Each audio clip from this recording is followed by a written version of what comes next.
事实是，浩瀚超越集团是孙浩瀚、孙超越兄弟俩共同创立的。不，公司是由孙浩瀚创立，弟弟孙超越是追随自己的哥哥。浩瀚超越集团的股份，自集团创立之日始，至孙浩瀚先生去世之前1周，一直是孙浩瀚先生占60%，长子孙然和其弟弟孙超越先生各占20%。为什么没有郎红女士的呢？郎红女士嫁给孙浩瀚先生也不是1年2年了。我姐之所以没有股份，是因为我姐夫曾经说过，我姐夫的就是我姐的。确实，如果没有遗嘱，你姐夫的也许可能是你姐姐的，但是现在是有遗嘱，他把自己的一切都留给了自己的亲弟弟。可如果真的上了法庭，你们这份遗嘱很有可能会被判作无效。我不明白你是从哪儿冒出来这种错得离谱的预判啊？如果你们的遗嘱真的一点问题、一点毛病都没有的话，你们又何必坐在这间屋子里，跟零继承的法定继承人在这儿谈条件呢？因为你们申请了诉讼保全啊，这对于我们都是煎熬。我们知道，这个案子的审理肯定是一个非常漫长的过程，所以我们起草了一份和解方案。按照这个方案，郎红女士可以拿到1个亿。我不接受。我劝您接受，因为如果我们下定决心血战到底，您将是零继承。不，如果我们胜诉，是你们的当事人零继承。所以，请提醒你们的当事人，诉讼有风险，应诉需谨慎。事实上啊，我的当事人并不想和解，是在我们的极力劝说之下，才有今天的会面。机不可失啊，1个亿不能太贪了。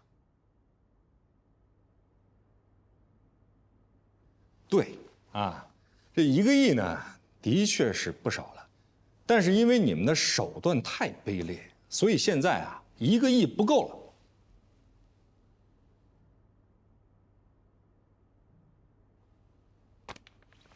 今天之内签署都有效，否则我们只能对簿公堂。你们真的以为，你们收买威胁了所有可能的证人，我们就没有证据证明？你们的遗嘱人设立遗嘱的时候，是不完全具备民事行为能力的吗？遗嘱最重要的是遗嘱内容是否是遗嘱人的真实意思。我相信法官在了解了遗嘱人的真实婚姻生活之后，会认定这就是遗嘱人的真实意思。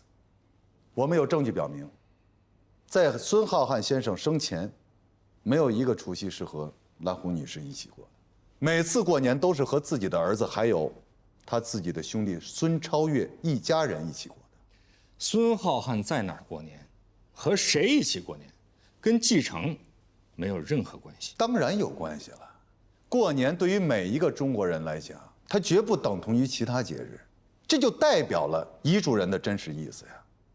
任何一个人也绝不接受把自己和家人辛苦打拼出来的巨额家产，留给一个不爱自己的女人吧。是的，王律师在这一点上说的非常对，但是你太不小心了。你的笔记本里有一些内容，足以证明你们这份遗嘱是无效的，而且你的邮箱里还有一封邮件，也足以可以让你丢饭碗。什么意思？你真的忘了吗？罗琦毕竟是我姐姐，我的亲姐姐，我们姐弟情深。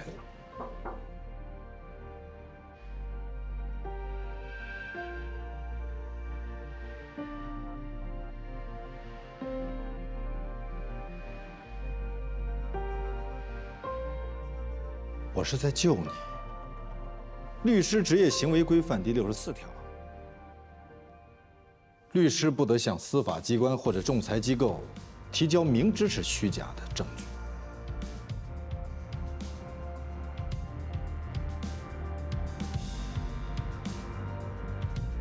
他妈无耻！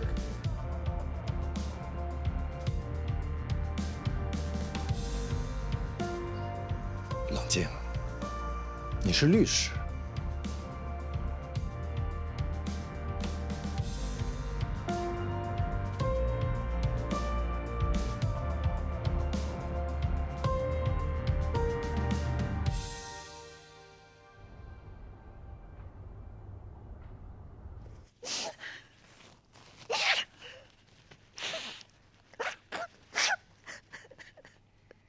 他也不接我电话，也不回我微信，我去找他吧，他也不开门，他就跟我简单的说了一句，他说以后就不要再来我了。罗宾，你跟我说为什么他会变成这样？你是男的，你跟我说是怎么回事变成这样，这是怎么回事？我当时真应该听你的，罗宾，我都后悔死了，这是什么事啊？行，好了，好了，不哭了啊！那这是干什么呀？你跟我讲讲，这是为什么？怎么会变成这样？这什么人啊？这都是。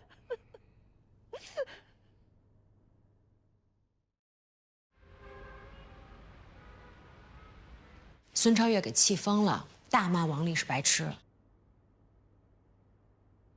你怎么了？孙超越约我打球，说不定他觉得反正你已经抓住他的把柄了，不如跟你说说软话，掏掏心窝子，也许你心软。王丽被炒了，难道这不是个好消息吗？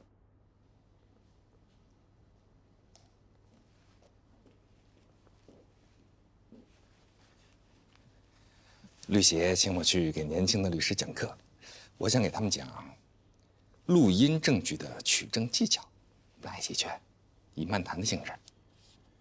对不起，我有事出去一趟。哎，我们不是说好了相互支持吗？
私自录音是否合法有效，要看来源是否合法，是否经过剪辑。来源合法的，未经过剪辑的完整的录音是可以不经过本人的同意，就到法庭上就作为法庭判案的证据的。那什么叫合法来源呢？举个例子，如果我在你家里安了一个窃听器，那就是不合法的。但是如果我们在公共场合，我偷偷的录下了我们之间的对话，那么这个就是合法的。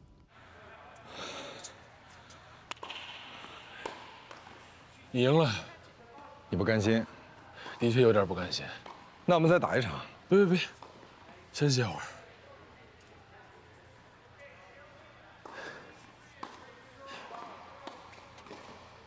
我呢，不是一个想要霸占寡嫂家产的人。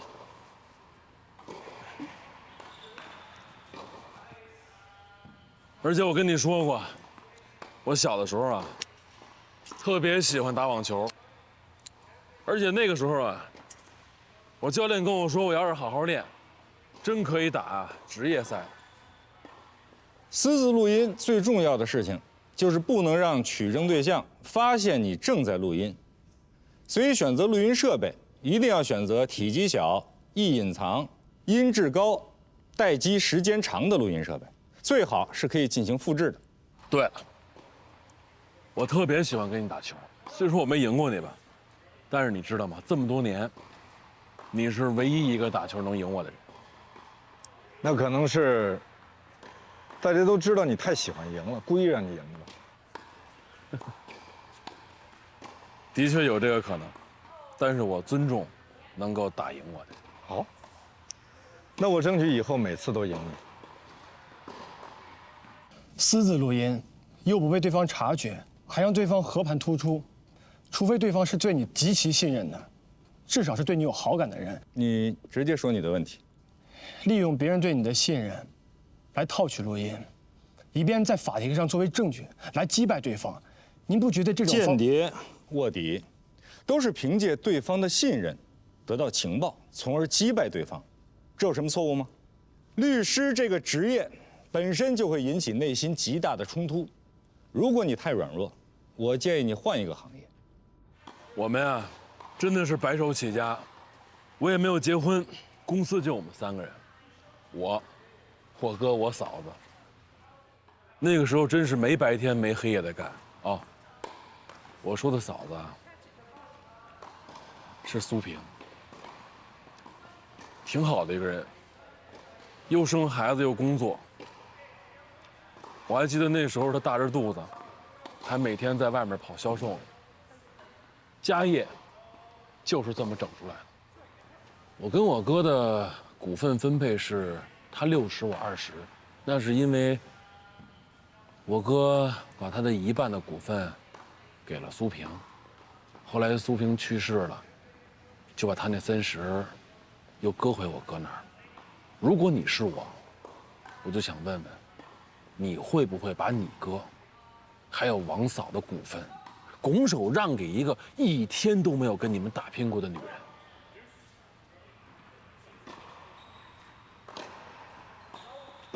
那你哥，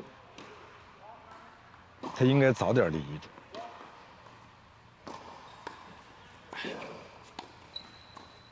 从他发病到走就半个月，他时间太快了。而且在我的世界里，我认为，就是因为蓝红的照顾不周，我哥才会生病。在我看来，那就不是一个能够照顾家的女人。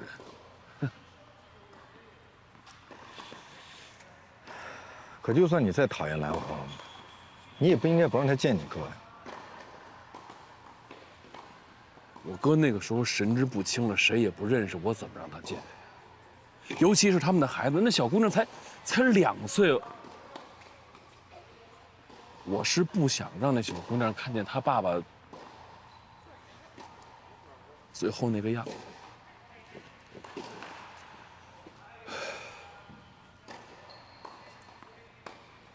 法律规定，无行为能力人或者限制行为能力人所立的遗嘱是无效的。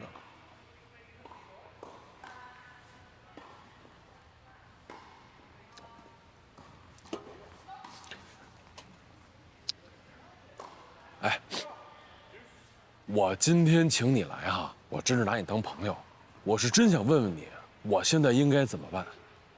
是，那遗嘱呢，是我打印的，但那的确是我哥的意思。我了解我哥，他要不是因为发病那么快的话，我相信他一定会让我来做这个接班人。那不可能是蓝红啊，他1天都没有经营企业的经验，怎么会把上百亿的家族企业交给他呢？可是你哥不会让蓝红零继承。我之所以写零继承，那是因为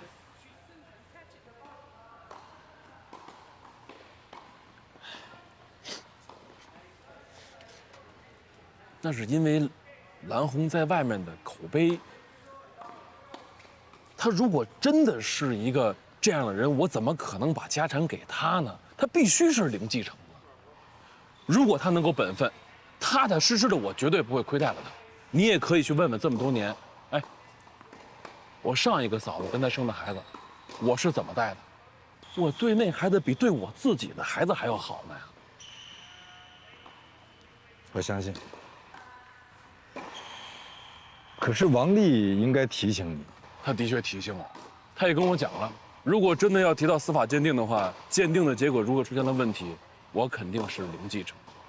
啊，咱扯句题外话啊，他可真不是我开的啊，是他自己觉得不好意思没脸见我，他才自己走的。我也不知道他怎么想的啊，因为他跟你姐，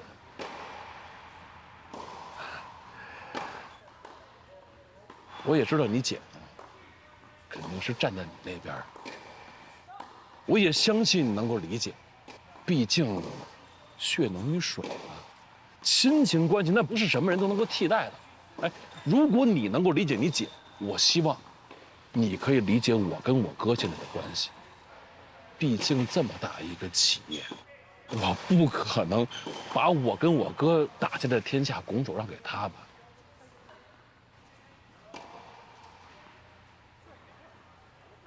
那这样，我去做蓝红的工作，我说服他，你们庭外和解。公司由你继续来经营，但遗产，你虽然蓝红的孩子，4个人每人1份，你可以接受吗？我就知道跟你能谈成，而且我发现，现在好多律师啊，都是成事不足败事有余，越谈事越多，还不如我自己谈呢。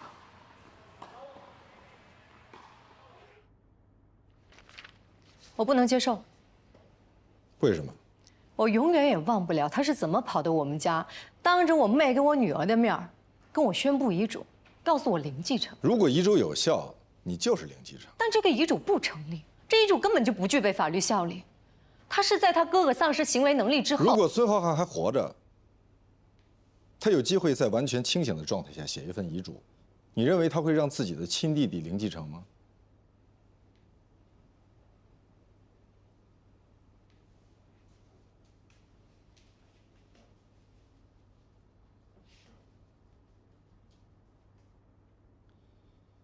遗嘱应该体现的是遗嘱人的真实意思，而你我都清楚，孙浩瀚的真实意思，就是既不希望你零继承，也不希望孙超越零继承。如果他真的在天有灵，我相信他一定希望自己创办的公司能够基业长青，你跟你们的女儿能够安居乐业。而不是为了他的遗产打得鸡飞狗跳、反目成仇，这是他最不愿意看到的。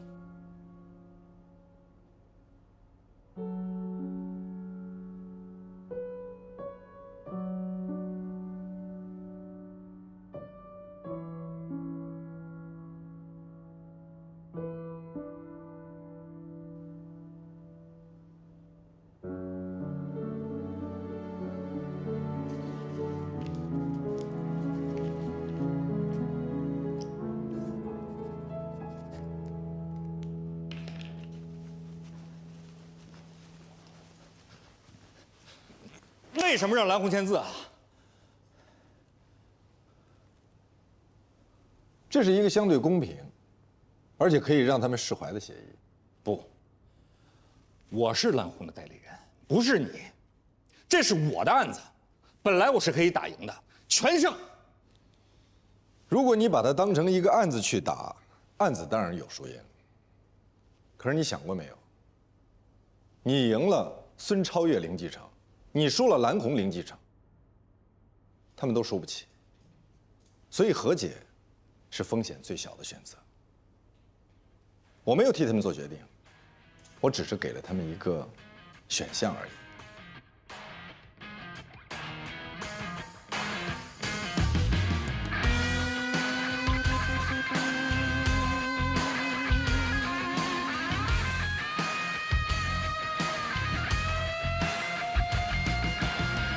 在叫做一场没有终点的梦。只能够战胜残酷，只能去圈住迷途，他要走的每一步，不犹豫，不彷徨，这夜的形状长什么模样？别去想那些失望梦想，都终将绽放，终将绽放。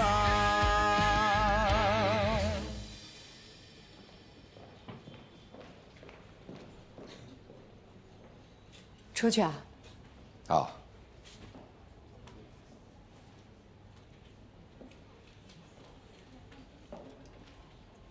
这电梯怎么这么慢呢？饭点吧。也是啊，每层都有人吃饭。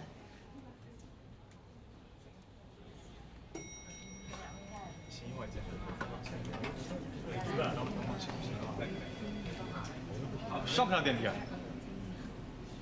抓紧上啊，都等着呢。上。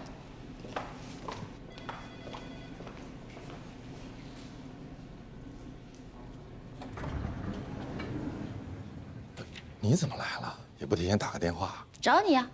怎么？我找你还要提前跟丽娜小姐约下时间吗？当然不要。怎么了？你们要一起出去啊？没有啊，我们俩就是刚才在这儿刚巧碰上。你知道人家怎么说你们俩吗？咱们在这儿说，走，去我办公室。你怎么从楼上下来？我找你啊。找我？找我？你上楼干什么呀？你管呢？姐，你有什么事儿的话，你一定要找我问我。我就是找你问你啊。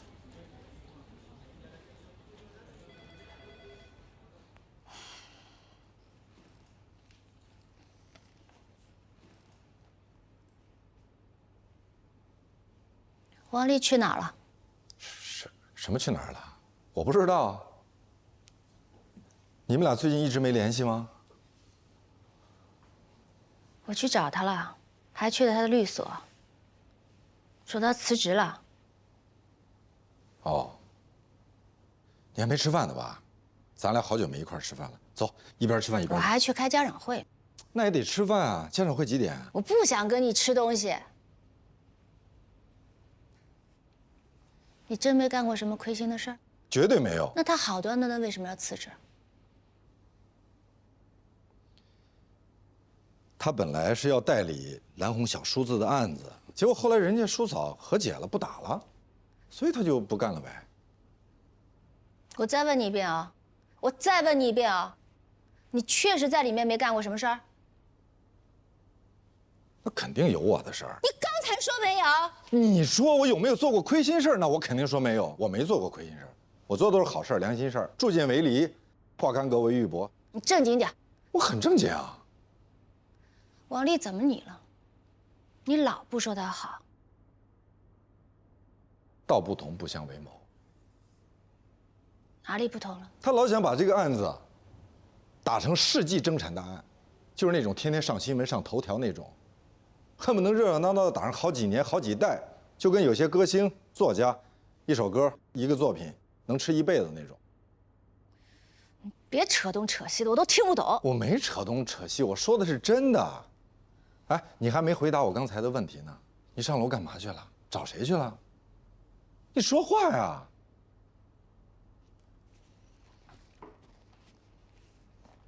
说说你的事儿吧。说我什么事儿？你知道外面的人怎么说你们俩的吗？我们俩，我跟谁？你看过一本小说叫《阳光下的罪恶》吗？还拍过电影了呢。看过啊，当时咱俩一块儿看的嘛。有一对渣男渣女，女的让男的去绑一个富婆，哎，还真让他绑上了。完了以后呢，就把这富婆杀了，一起分了她的财产。你记得还挺清楚。那当然了，你们俩都再演一遍了，我还能记不清楚吗？哦，就人物关系反了一下。现在女的去傍大款了，哎，傍大款成功，大款还生病了，男的当了律师，帮他一起分了大款的财产，女的还得逞了。姐呀，你要听这些胡说八道，那还有完吗？你就不能自爱一点？我怎么不自爱了？你自爱还跟他同出同进啊？我没跟他同出同进，你误会了。我刚才跟你说了，我们俩就是正巧在那儿碰到。哎呦，还真巧。就是巧啊！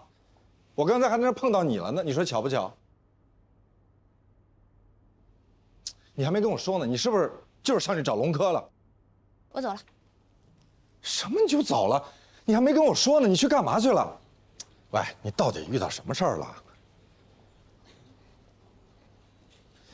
行，你不想说就算了，那你能不能稍等会儿，我让司机去送你？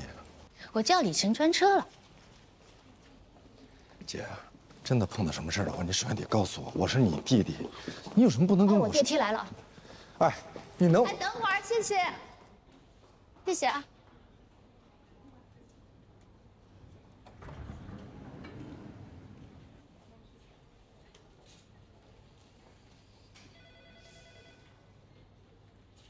你是不是想知道今天罗琦是来找谁的？找谁？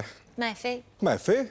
他为什么找麦飞？今日龙科头条：为什么全景律所当家律师的姐姐要到龙科律所找弟弟曾经的助理咨询？说得非常清楚，谢谢。不客气。再接再厉，绝不骄傲。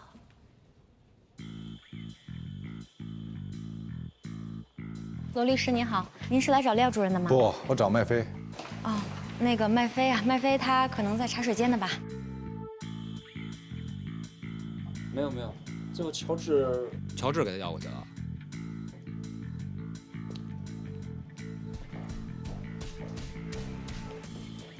我姐找你干嘛？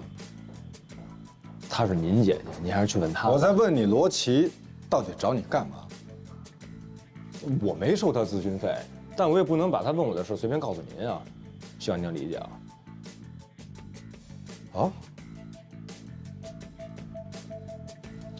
哎，罗律，我爷爷那事儿，我还一直想感谢您的。幸亏司法局让公证处及时撤销了公证，我们家房子算是保住了。不用谢，本来我也不是帮你。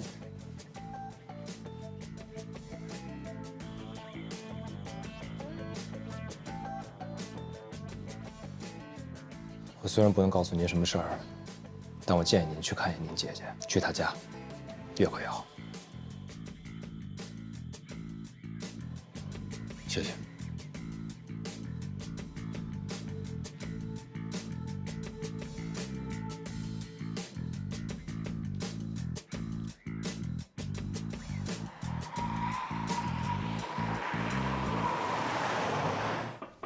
来了。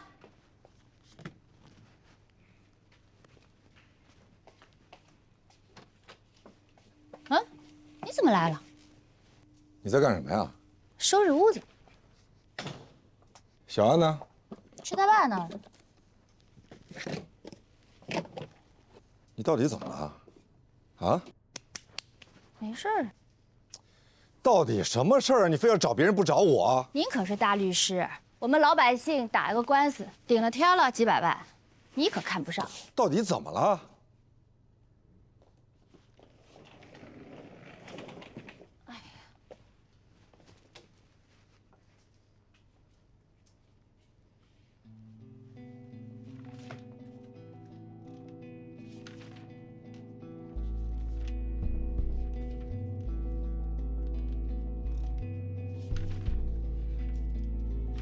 律所就应该像医院、像派出所一样安排值班律师，24小时值班。对不起，可是我们真的不是医院派出所。别跟我说对不起了，给我安排一个律师，不管是谁都行。可是我求求你了，你要不安排我去投诉你们，你信吗？我您什么事儿啊？能用？哎，你还记得我吗？我记得佳音姐，是我。哎呦，你能帮帮我呀？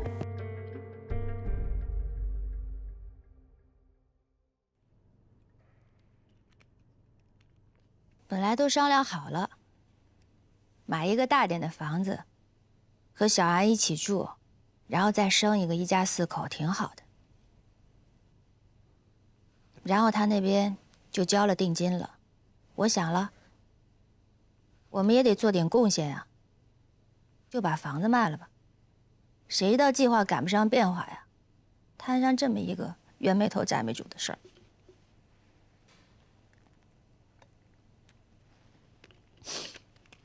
我就记得他说了一句话，让我问你。那这房子能不能跟中介商量一下不卖呢？都跟人说了，哪怕贴点钱都行，人中介不干啊。人说了，如果你不卖的话就告我。我问麦飞了，人麦飞说一告一个准儿，到时候我还得赔双倍的违约金。那这房子你卖了，你住哪儿？基于有个亲戚说他那儿有个旧房子让我住一下，就凑合吧，到时候看有机会再买一个。但是我都问了，同等价位的这个户型算是买不着了。这么大的事儿，你不说也就算了，基于为什么不告诉我呢？我没让他说。那王丽知道吗？跟他说什么呀？你这边房子都卖了，我自己愿意的，跟他没关系。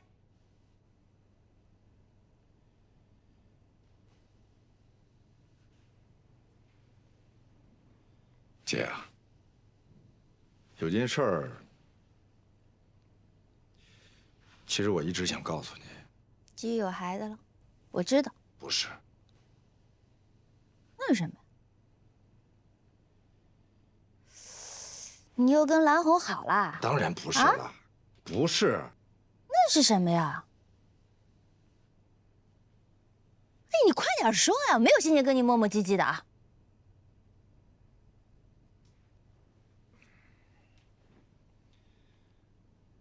我可以告诉你，但是我跟你说了，你不真生气啊？嗯。你保证？保证。不生气？不生气。保证不生气。哎呦，你烦没烦啊？赶紧的。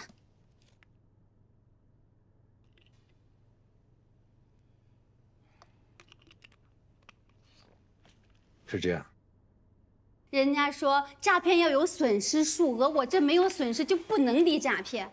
然后我又去了法院，人家也说了，公安都不立案，我们凭什么认定你这就是个刑事犯罪？有公证书就可以执行，你说我该怎么办？我看一下啊。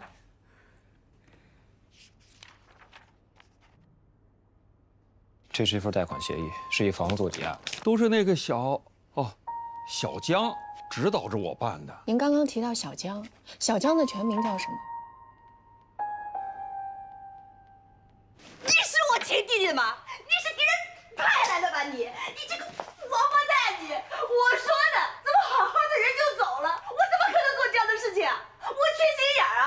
我偷看他的笔记，然后我再偷偷告诉你，我图什么呀我？我怎么可能做这样的事情？我怎么可能做这样的事情啊？是你不可能做，但是他笨啊！你想，如果是我，他要诈我，我肯定不相信。不光不相信，我还会当面给你打电话求证。你少找借口啊你！我没找借口，我从来没有隐藏过我对王丽的看法。我一直认为她不是一个可以依靠、可以信赖、可以跟你共度余生的人。她不信任你。你不要挑拨离间。我问你，如果王丽当时跟你这么说，他如果说罗琴根本就不是这样的人，你到时候怎么办？不存在这种可能，我太了解他了，我知道他什么人。你说他谨慎慎重是吧？我告诉你不，他天然缺乏对人的信任。我跟你说过，为什么他早不出现晚不出现，偏偏这时候出现，还跟你结婚一块看房子，你就从来没怀疑过吗？我不怀疑。他虽然没有通过你的测试，但并不代表他不爱我。那代表什么？那代表失望。他多失望啊！谁受得了这个呀？你当时跟蓝红在一起的时候，你们分手的时候，你有没有跟他好好的坐下来，跟他好好说清楚啊？你不是也没有吗？都失望了，在一起说好了，再说清楚有什么意思啊？那不就更失望吗？你走开！我再不想看见你，你再不要见你，你出去！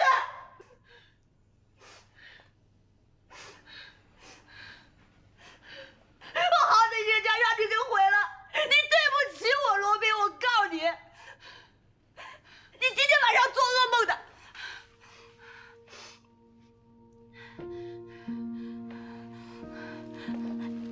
走啊你啊！你走，你看看，我把房子都卖了，这个王八蛋！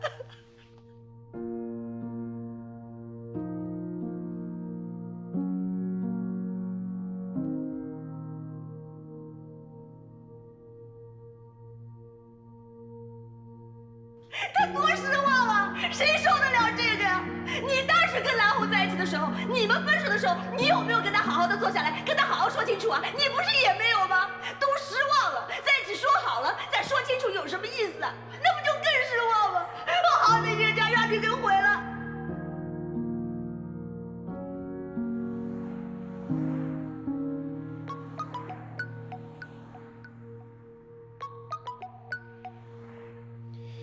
什么事儿？喂，罗老师，您还记得林佳印吗？怎么了？他被人骗了。最关键的是，现在已经下班了，现在是下班时间，这是第一。第二，他不是你的客户，也不是我的客户。第三，这个世界上被骗的人很多，案子也有很多，我们要有选择性，尤其对于那些没有诚信的客户。第一次我们没有拒绝已经是错误，不能再犯第二次。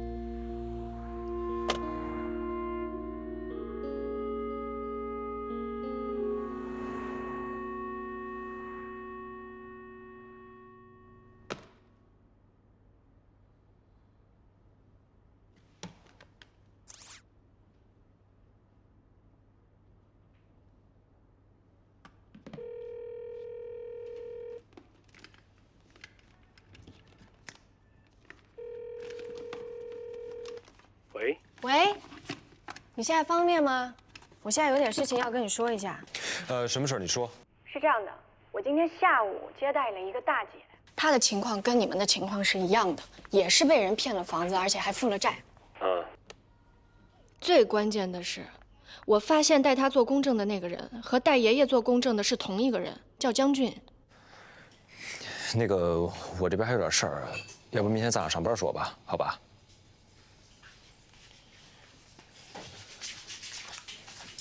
阿姨，您看这样行吗？我再给您加点钱。哎呦，我不是要你加钱啊，这是我自愿的。我真的是家里有急事儿，你看一下，这是我儿子刚在携程上给我抢到的明天的高铁票，我必须得回去。我也是挺不好意思的。那好吧。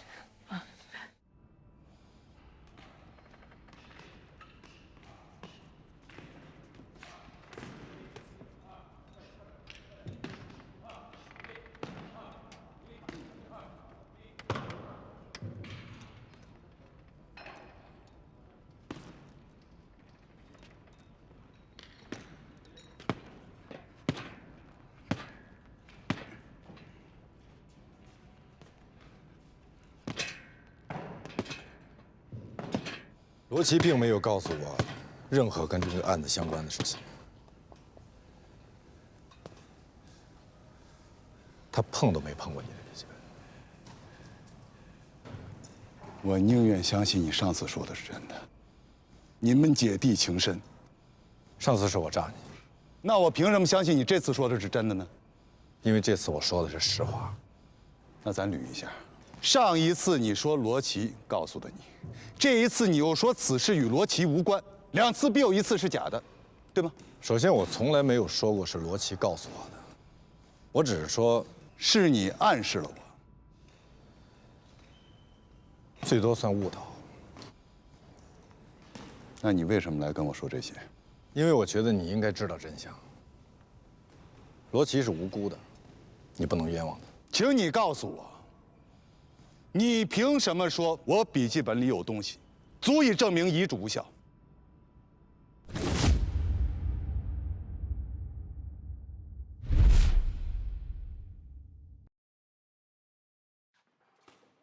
上一次你说罗琦告诉的你，这一次你又说此事与罗琦无关，两次必有一次是假的，对吗？首先，我从来没有说过是罗琦告诉我的，我只是说是你暗示了我，最多算误导。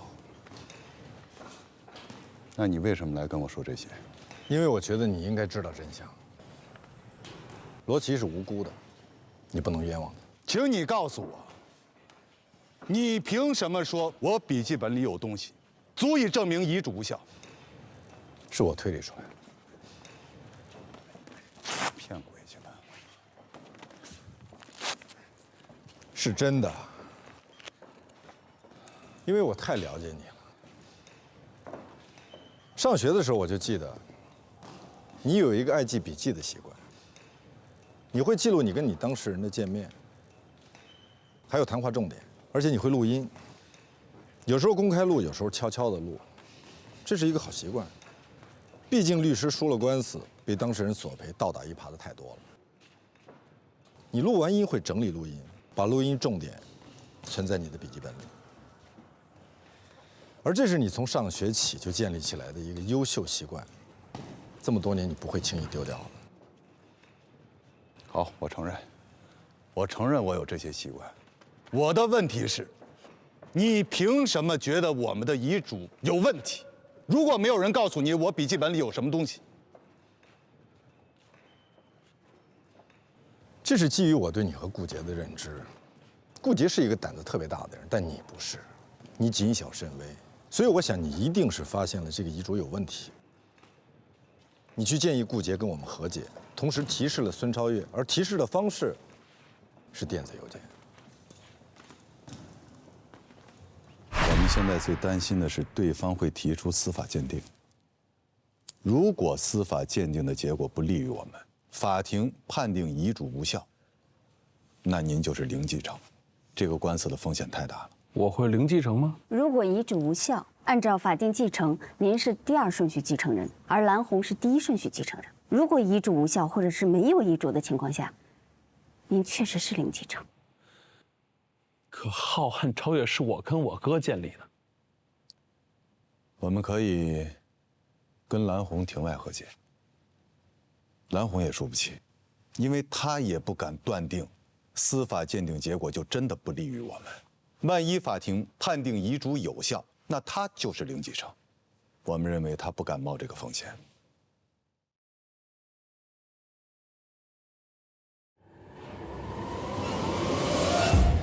就算你料事如神，就算你的推理是对的，你都猜对了，那你今天来又把整个过程说一遍，是为什么呀？罗琦很伤心，我就知道。罗琦很伤心。罗宾啊，你这个算盘打得也太好了。现在官司结束了，和解协议也签了，你现在跑过来说服我要接你姐的盘子，对吗？所以你才假惺惺的告诉我这一切跟你姐没有关系。你怎么能这么想呢？我只是不想让你……你让我怎么想？让我承认你有强大的推理能力吗？你所有的证据，其实就是猜，就是诈唬。我有证据，我有录音了。好，我无所谓。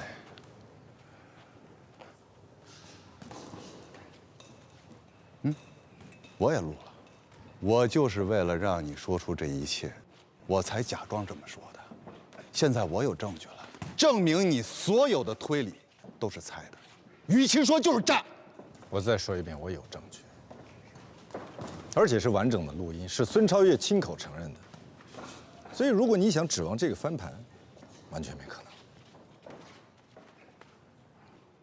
我不信，你永远也搞不清楚该信什么，不该信什么，这就是你的问题。你缺乏判断力。凭什么呀？孙超越凭什么向你承认啊？而且是亲口承认，他跟凭什么？你一样，他觉得我已经有了证据，所以最好的办法就是跟我推心置腹，将心比心。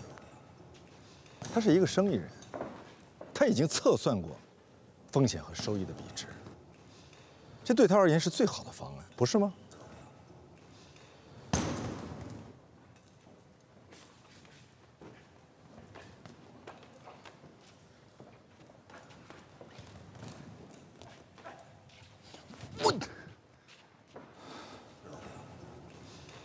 说不过就动手。想赌点什么吗？你说。我赢了，向罗琦道歉。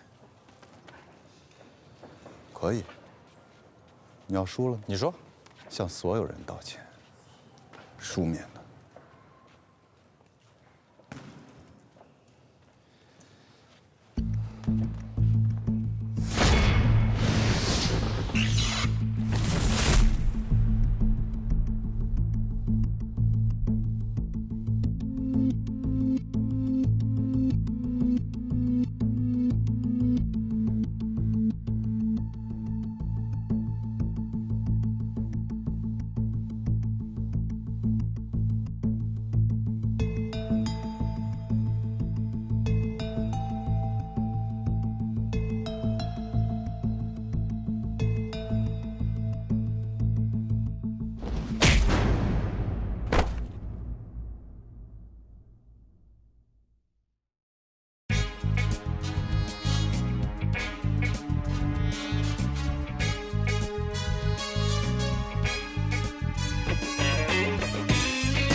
向罗琦道歉。我知道。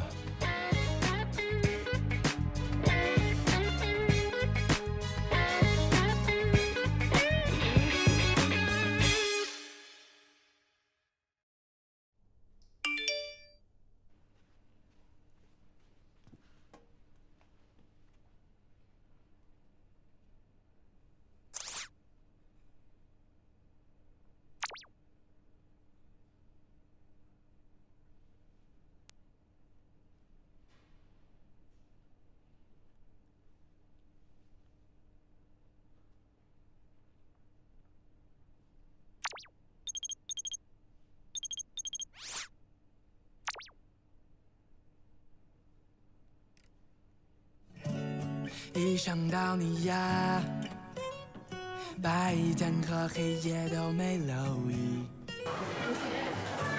这款，这可是我们家的明星眼霜，特别适合您这种上班族，去细纹、鱼尾纹效果特别好。帮我来一个。好的，请问有会员卡吗？有的，稍等一下。好，您稍等，谢谢。喂，佳音姐，他们又来威胁我，让我还钱，说如果不还钱就要执行我的房子。您先别着急啊，如果有人敲门，您千万别开，还有电话也别接。我可怎么办呀？我真想杀了他们，他们怎么就那么坏呢？我杀了他们算不算也是为民除害呢？您千万别冲动啊！司法局已经发布了消息，司法局还有公证协会已经组成了调查核实小组。对。所以您千万别急，好吗？我哪来那么多钱呀？他们说如果不还钱就要执行我的房子，我当时就给急病了，我住院了。他们跑到医院来看我，拿着打印好的那个借条和欠条让我签字儿。他们说只要我签了字儿就不执行我的房子了，我就稀里糊涂把字儿给签了，这莫名其妙我就多了165万的债呀。后来他们又让我签一个什么借款合同，171万的借款合同，说我只要签了这个是什么，这是最后的本息，算出来的最后的本息让我签了。整个事情就是他们骗着我，这么签过来签过去，签过来，1分钱的利益我也没有得到。我现在反而欠了400多万，还要执行我的房子，这是最后的本息，算出来的最后的本息让我签了。哎呦，整个事情就是他们骗着我，最后1分钱的利益我也没有得到。午夜的灯，清晨的夏。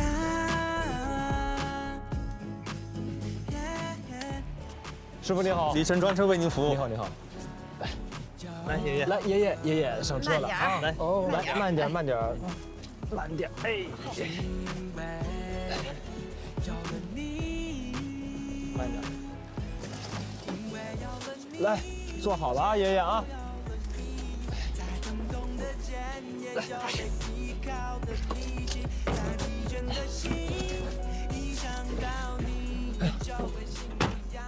我现在就去啊！这么急？麻烦您了。好，行，我马上帮你看看啊。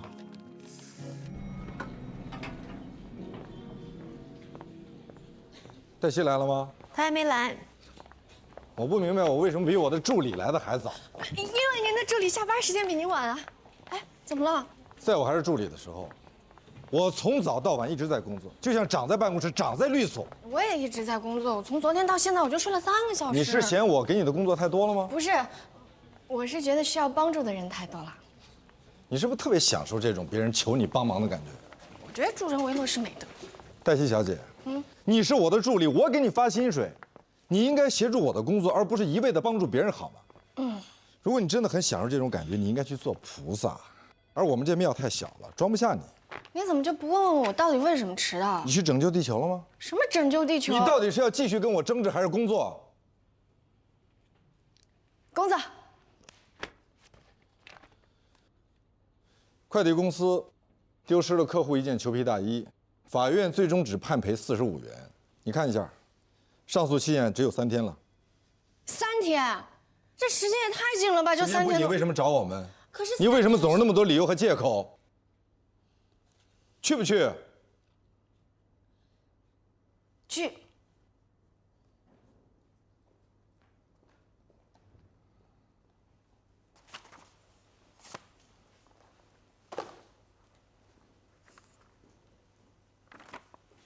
你刚才是不是有点儿？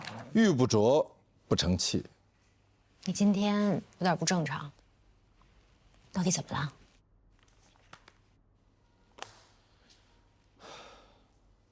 如果你非常坚定地认定，比如说一男一女，他们俩在一起不合适，你会怎么做？那要看我跟他们的关系了。如果我跟他们的关系很远，那我什么都不会说。毕竟我跟他们关系很远，我肯定不太了解他们。那如果很近呢？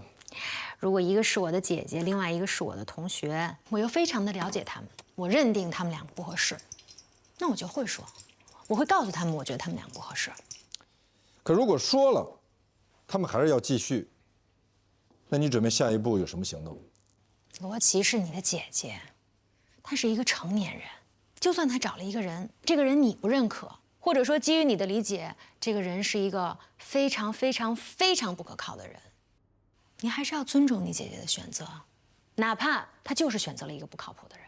为什么？既然你已经判定了他们的未来，那就像你预判到了一个官司根本就不可能赢是必输一样，为什么还要这么做呢？感情和官司不一样，感情是一场经历，是没有输赢的。爱过、痛过、分手，比起压根儿就没有爱过，或者没有勇气爱过，你觉得哪个叫输，哪个叫赢？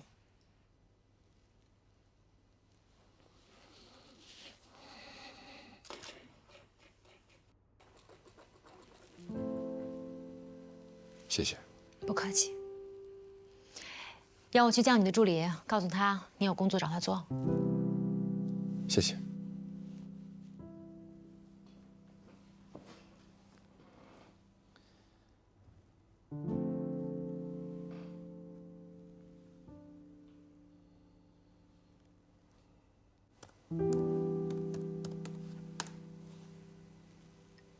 哎，张姐，你请进。好好好。我爷爷。爷爷，爷爷，你好，张姐，以后由我来照顾你了。哦，你好，好，好。哦，你要有事儿你先忙你的吧，我这也干了不少家了，这电器什么的我也都会使。没关系，我再给您介绍一下，我们家厨房那煤气不是特别好使，那个您用的时候小心点啊。没事，我去看。你上班去吧，我没事儿啊。哎呦，刘阿姨，刘阿姨，早上你家没人来送货的，我就直接收了。麻烦您了啊。没事，都邻居住着。那行，我走了啊。哎，谢谢您，谢谢您，刘阿姨。哎，谢谢。关上门去您。我给你倒杯水啊。哎。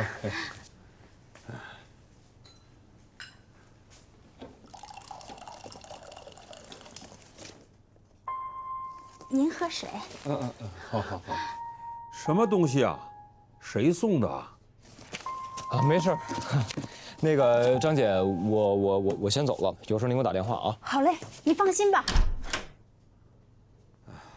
金子涵快递的裘皮大衣价值44600块，他当时还提供了购买时候的发票。法院一审判决快递公司赔偿45块，依据是邮递费是15元，而且邮递的时候未保价，所以按照所收取自费的3倍赔偿，也就是45元。你接着说。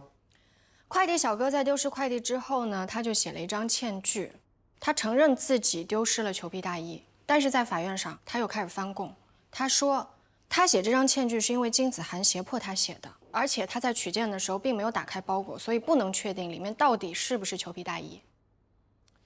这个案子的重点不在快递小哥，他是职务行为，不管他有没有写欠据，法院都不会判他赔偿客户裘皮大衣，即便就是他丢的也不会，一审就是这么判的。所以你要找到他，了解情况，请他配合。我觉得很难，他肯定怕承认了，到时候人家让他赔。但是现在问题的重点是，他是唯一一个可以证明是裘皮大衣的人，因为是他去取的件。那客户是通过什么方式下的单呢？微信。金子涵下单的时候确实说了是裘皮大衣，当时快递小哥还建议他保价，然而他并没有。那就好，那你就让客户陪你去一趟快递公司。如果能和解最好，如果不能和解，就把证据想办法固定下来。不用客户陪我去，我自己去就可以了。不，一定要让客户陪你去。为什么？因为如果官司万一输了的话，客户会认为你跟快递公司串通。不会，我替他打官司呢，他还怀疑我。客户有的时候并不总是相信代理人，所以相信我，就按我说的做。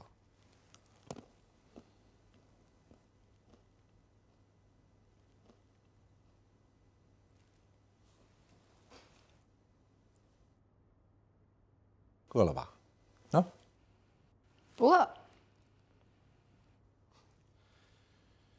刚才有人告诉我说，昨天晚上只睡了3个小时。我想没时间睡觉的人，肯定也没时间吃东西吧？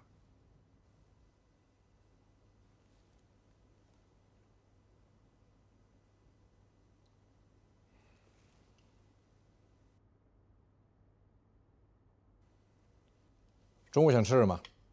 您请客吗？当然。那我想吃什么就吃什么喽。当然。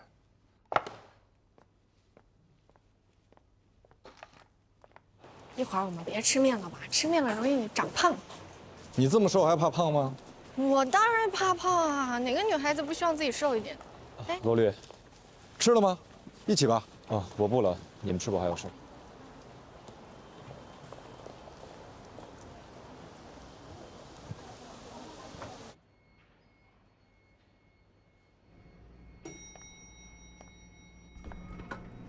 麦飞，哦，主任，对不起，我没看见您。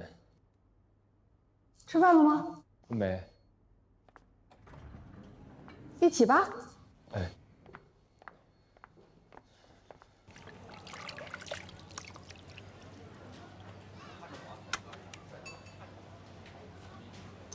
我先过去做了啊。好的。帮我来一碗面。到时候要点这个。这些东西吃起来不是更胖？那又怎么样？我喜欢，2份儿。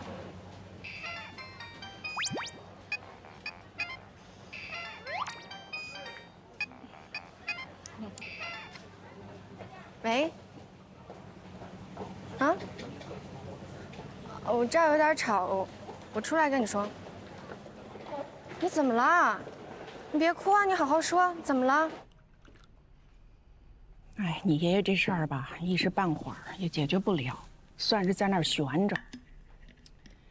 他们也不能卖你爷爷的房子，但你爷爷的确是稀里糊涂的签了一个贷款协议，他们绝对不会善罢甘休。所以你最好的办法是，我建议啊，暂时搬出去住。你惹不起躲得起嘛，啊？本来你说了要走了。我就把你的客户都给了别人了，没事儿，我给你开发新的客户。对了，齐老板，我的确是跟他们说了要换律师，但是他们的要求很严，必须要经过他们的认可才能换，到现在还没换成，那就不换了。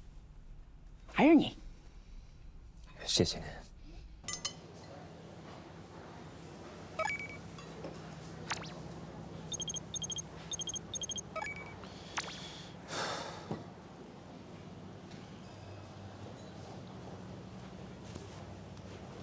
对，您说的一点都没错。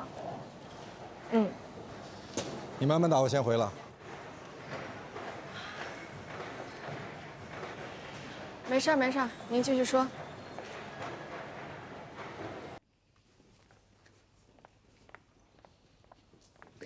怎么就你一个人回来了？你是说我的助理吗？他要去拯救地球去了。他就是太不会拒绝别人。你可以教会他，也可以让生活教会他。刚才有一个人打电话说要见你。谁啊？一个女的，就说想要咨询点事情。你告诉他我不提供聊天服务。我已经替你约好了，对面茶楼 V3包间。这个人是谁啊？何必？何必？何塞的姐姐。他并没有说，但是我听出他是何必，我也没有说穿他。既然他不想让我知道的话，他有事儿为什么不找何塞呢？人有的时候就是这样，有事情不想让家人知道，这也很容易理解。可是我跟他并不熟，他为什么要找我呢？可能就是因为你跟他不熟吧，越不熟越好说话，越不熟越没有负担，对吧？对面茶楼 V3。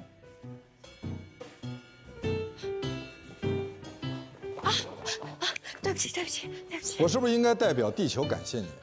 是这样的，佳音姐刚给我打电话说，中午的时候有一群人冲到他家去了，问他要钱，如果不还的话就要强制执行他的房子，那他都活不了了。你应该去自杀干预中心工作，我要不要帮你写封推荐信？罗老师，那个您抽空的时候能不能看看他的案子？他不是我的客户，也不是你的。那您的意思是，无论他是死是活，都跟您没有关系喽？你这是道德绑架！我警告你，我最恨的就是道德绑架。他一直在哭，是真的精神崩溃了。他还跟我说他想死，但是呢又觉得如果就这么死了太便宜那些骗子了，所以他就告诉我他想杀了他们。你是律师，他需要的是一名心理医生，走吗？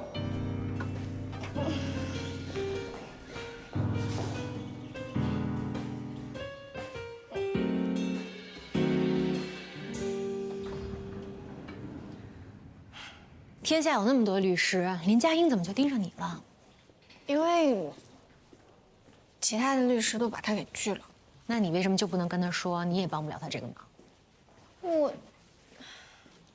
我只是他会一直找你，他会不断的跟你寻死觅活。你要么做好准备，半夜接到他电话，他哭哭啼啼跟你说他要杀人或者他要自杀；要么你就早点跟他说你也帮不了他这个忙，你手头案子太多。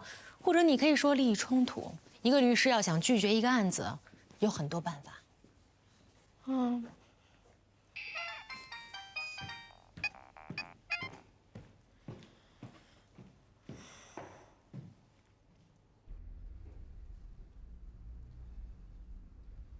您找我什么事儿？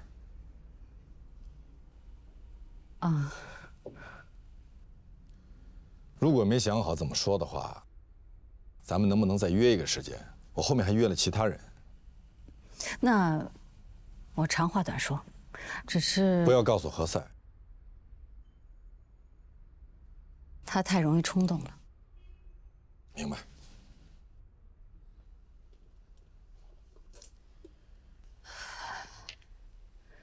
刘英美去世的太突然了，他们律所的小孩让我去他的办公室，把他的东西拿回来。我在柜子里发现了这个，全是借条，一共600多万。你说他借这么多钱干什么？他借这么多钱，我根本就不知道。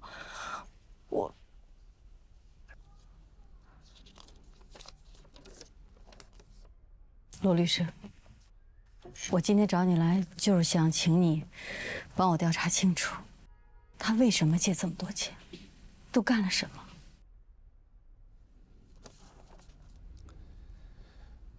那我得先问您一个问题啊。你问。刘律师去世也有一段时间了，在这个期间，有没有人找过你，让你替你丈夫还钱？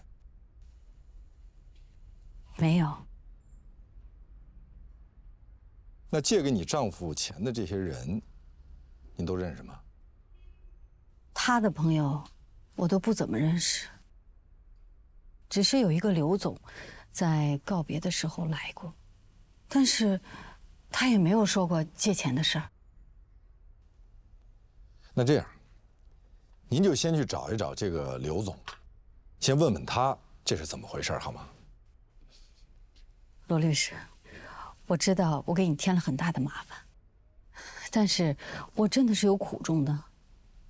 你应该知道，我们家老爷子铁面无私，给自己树了很多的敌人，所以我现在不能随随便便的去委托一个律师，因为等着看我们家笑话的人太多了。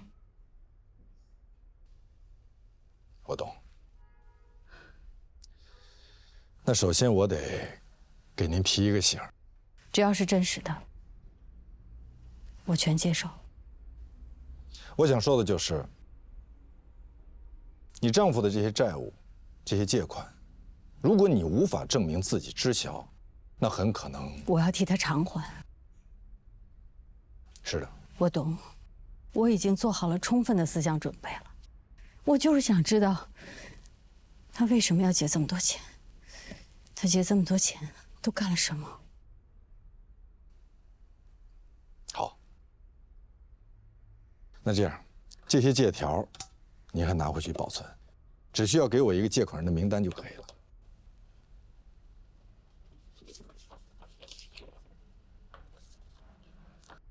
名字、电话、住址、工作单位。你很专业吗？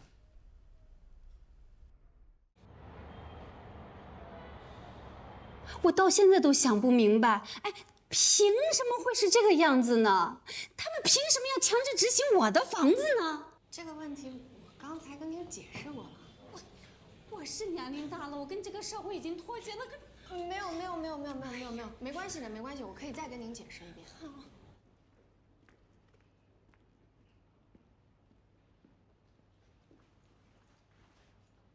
你就不打算帮黛西一下？是他自己惹的。你来就是大半天，车轱辘话来回说，我看他需要去的是医院。这些都是他必须要经历的。这个名单上的人，帮我约一下。每一个吗？每一个。这些都是刘英美的生前好友。你怎么知道？我去参加了她的告别啊，还替你送了花圈和挽联呢。那你怎么知道每一个都是刘英美的生前好友呢？这些人每一个都送了挽联，挽联和借条一样，都是实名制的，对吧？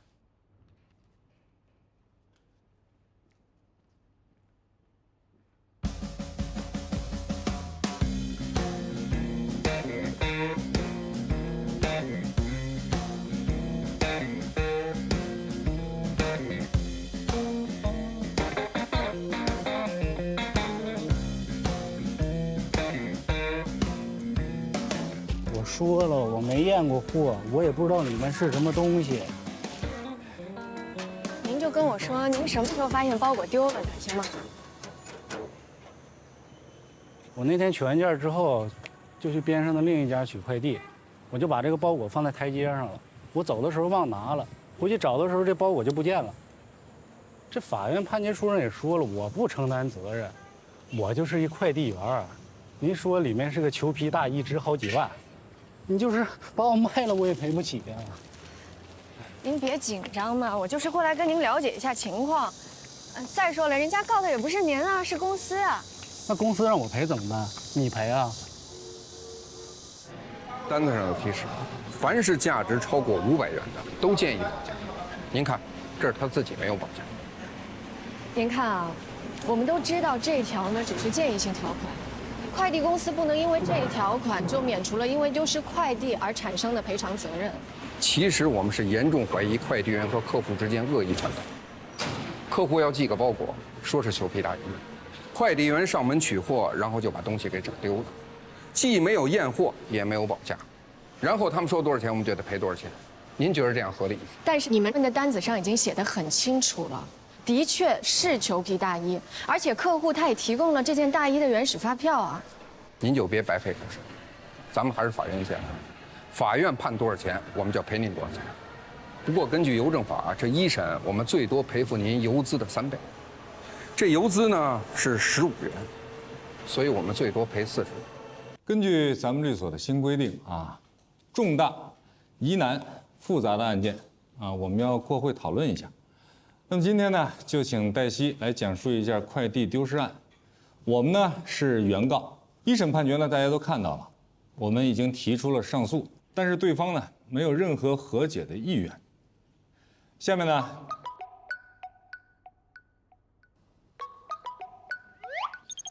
不好意思。喂，黛西来给大家讲一讲。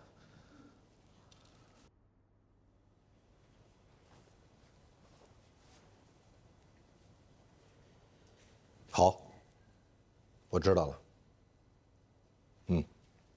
但是快递公司并不是邮政企业，邮政企业指的是为社会提供邮政服务的公用企业，而快递公司呢，它是暂属于我国邮政管理部门代管的民营企业。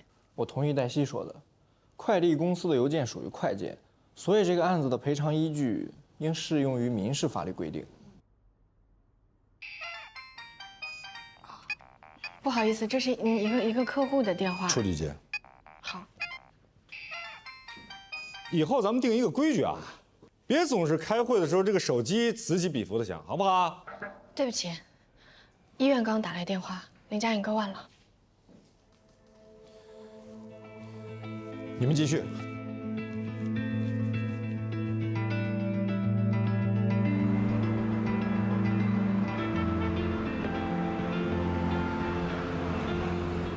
佳颖姐啊，您别想不开啊。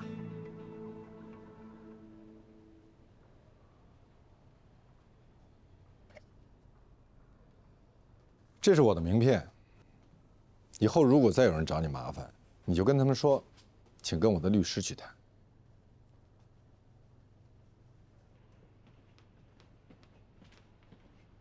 石头床家属去交一下费吧。能缓缓吗？这样我去，在哪儿交费1楼收费处，我带您过去。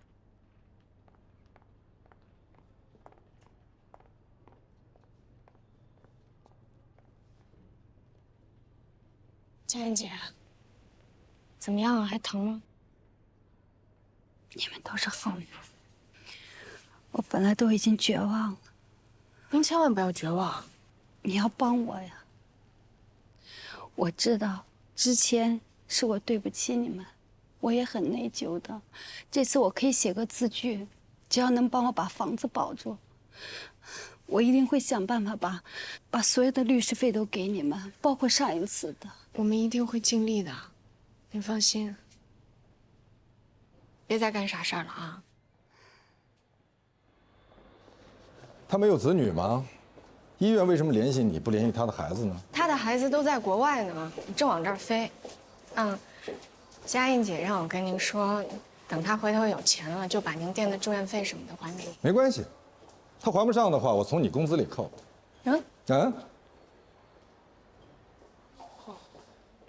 他没有其他亲人了吗？他跟前夫闹离婚的时候都闹成仇人了。不过他有一个哥哥，可是也不怎么联系了。所以这种人啊，特别容易被当成猪，还是大肥猪。什么意思啊？诈骗算犯罪，但是骗感情就很难说。那如果通过欺骗感情而实施钱财诈骗呢？关键是你怎么证明这样一段感情算欺骗，或者是一段正常的寿终正寝呢？比如说，穷书生进京赶考，遇到后花园赠金小姐，后来呢，这个男人中了状元却不认小姐了，这个男人犯罪了吗？那他最起码也应该把钱还给小姐吧？那如果这个男人既没有中状元，也不爱小姐了，怎么办呢？那就只能认了呗，就当做是投资失败了。所以，坏人学了法律，或者说经过专业人士的指导，就可以设计出一套完美规避犯罪的赠金剧本。只要按照剧本演，就很难定他们的罪。所以您的意思是，他们把自己装成了穷书生？各种各样、各种类型的穷书生奔赴在各种中状元的路上，然后专门邂逅那些特别缺爱的后花园小姐。把缺爱的后花园小姐当作猪，把建立感情关系叫养猪，有专门的养猪指南，还有专业的猪饲料。专业的猪饲料？对啊，怎么认识，怎么搭讪，怎么聊天，什么时候表白，怎么表白，这就叫猪饲料。然后把你喂肥了，杀猪，杀你个片甲不留，倾家荡产。对。我就觉得佳颖姐她遇到这事儿吧，特别的套路。你说，她怎么就莫名其妙遇到一个阿星？怎么就莫名其妙在阿星的鼓舞之下就签了一个什么担保协议？行了，我知道你想说什么。先让你那个佳颖姐把委托代理合同签了，具体的细节以后再告诉我吧。那个代理费呢？走法律援助吧。谢谢您。是我谢谢您。是您给我积福了，给我积德了。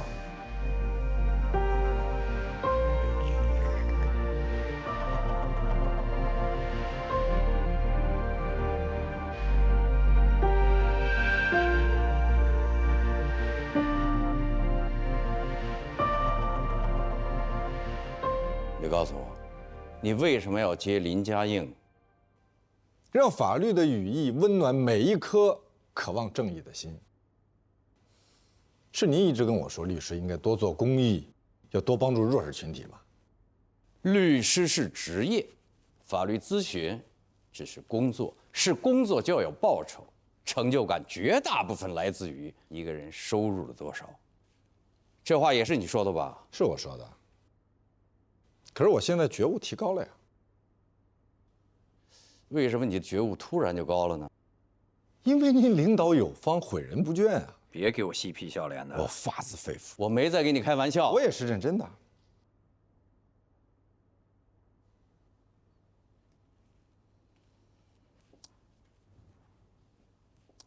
你知道吧？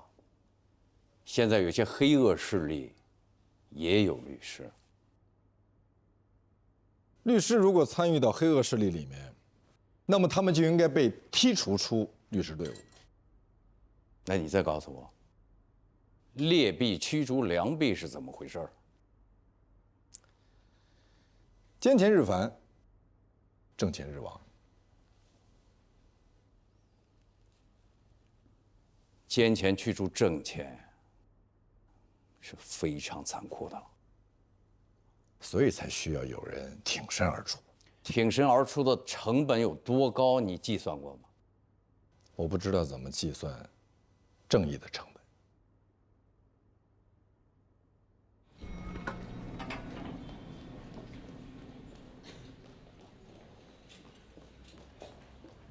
罗宾在办公室，你快去吧。啊，好，我刚刚是去见客户。不用跟我解释，我又不是你老板。好嘞。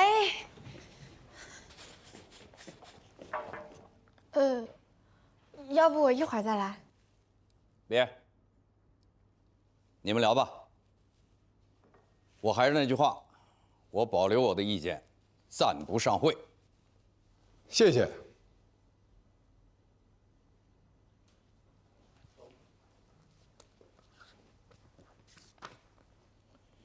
这份协议是1个月之前签的。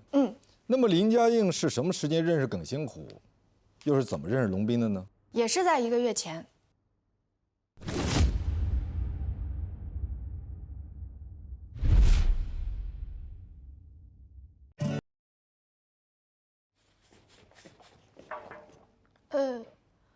要不我一会儿再来。别，你们聊吧。我还是那句话，我保留我的意见，暂不上会。谢谢。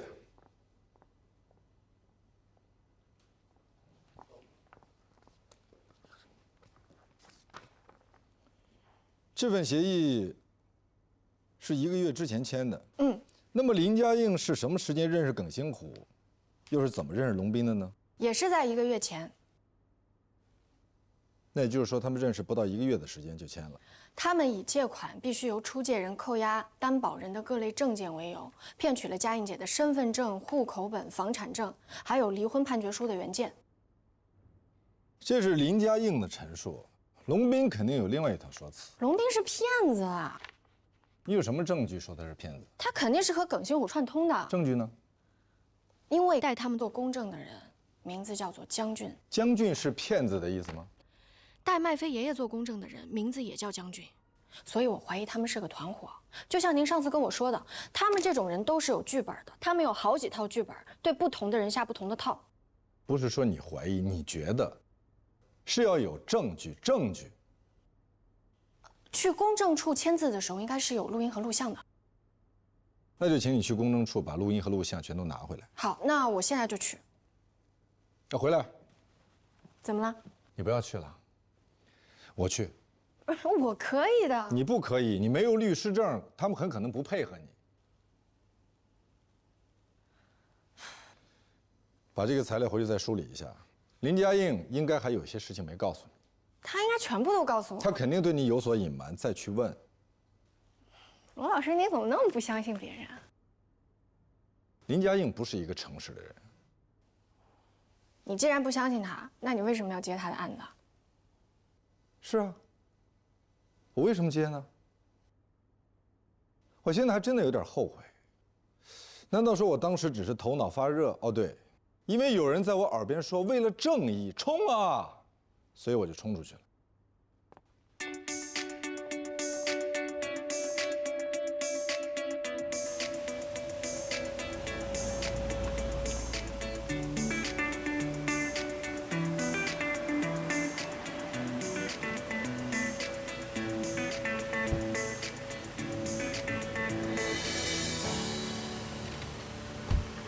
德斌，你有空吗？我刚好要出去一趟。去哪儿？怎么了？有事儿吗？封印跟你说了吗？什么事儿？你最好别沾林佳印。谢谢，我已经沾了。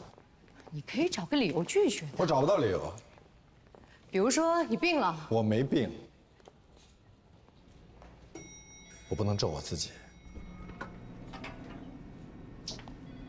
罗律师，我刚好要出去一趟。我不是来找您的。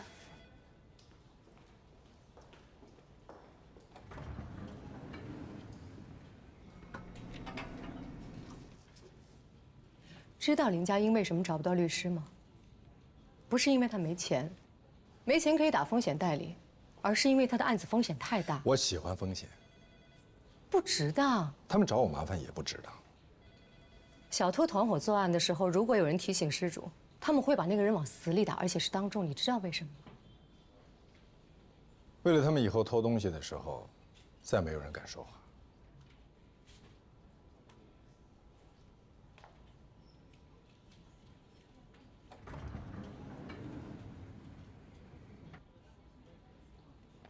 我刚才碰见罗宾了。那你有没有跟他说你是过来找我的呀？没有，当时还有一个女的追着他说什么事儿呢？哦，黛西，对不起啊，我跟他说点事儿。啊，那你在那儿等我一下。怎么了？你知道他是谁吗？我知道啊，莎莎嘛。那你知道他跟任小年什么关系吗？怎么了？他来找你干嘛？咨询呗。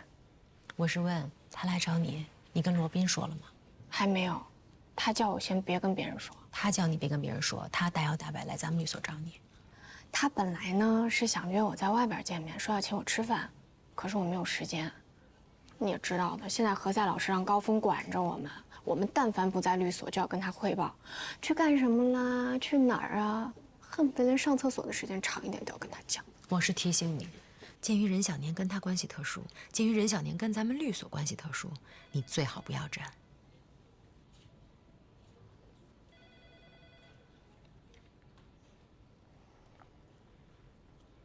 明白了。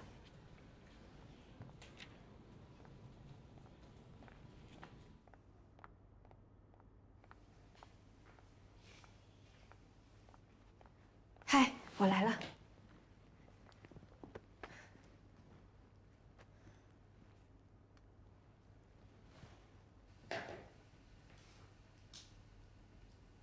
他是不是不让你管我的事儿啊？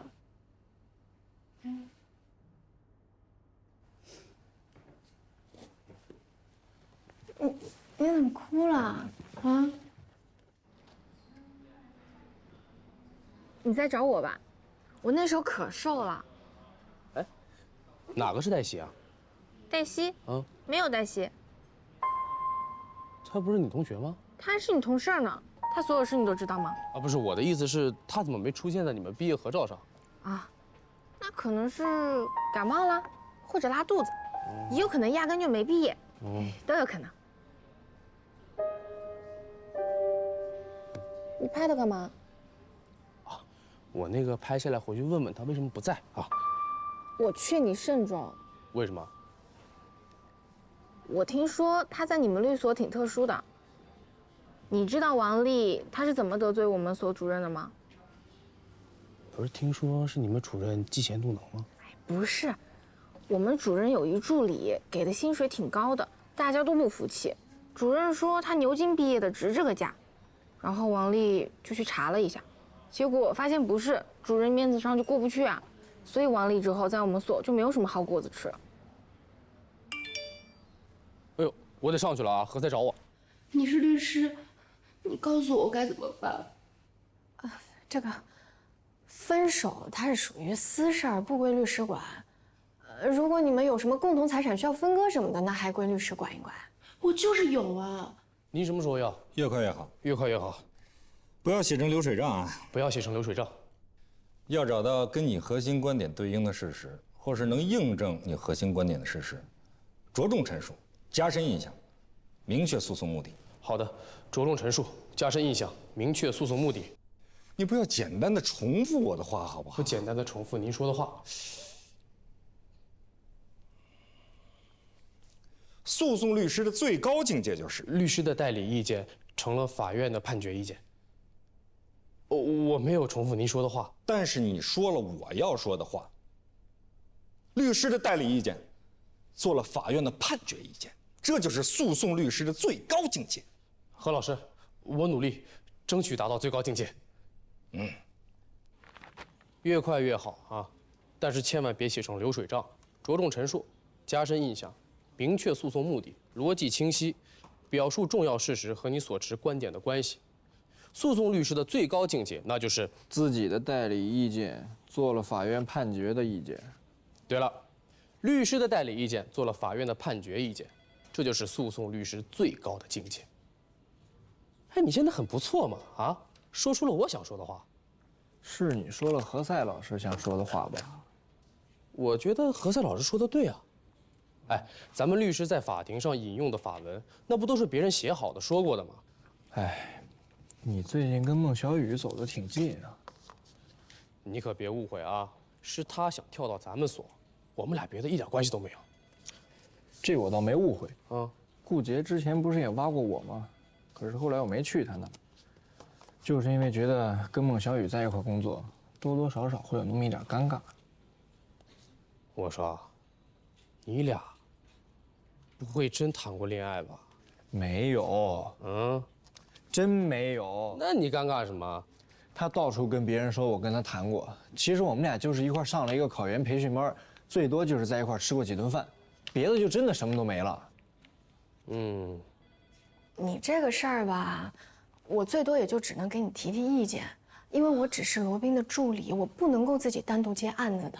其实我在找你之前，我已经找过他了，可他立马就拒绝我了，肯定是怕得罪任小年。不可能，罗宾他绝对不是这种人。如果他拒绝你，一定有他拒绝的道理。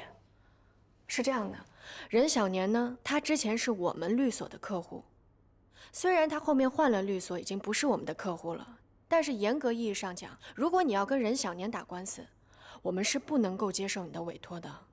那为什么呀？因为利益冲突。可任小年都不是你们的客户了，这有什么利益冲突啊？按照律师职业利益冲突审查制度，在担任常年或者专项法律顾问期间，或者合同终止1年之内，在诉讼或者仲裁案件为法律顾问的单位或者个人的对立方接受。我一句都没听懂，你说慢一点，我真的听不懂。我说简单一点好吗？就是我们曾经是任小年的法律顾问，现在虽然他换了律所，但是在1年之内，我们是不能够接受他对立方的委托的。如果说你要和任小年打官司，那么你就是任小年的对立方。可是现在马上满1年了，马上满1年，他也没满1年呀，对吗？差1天都不行。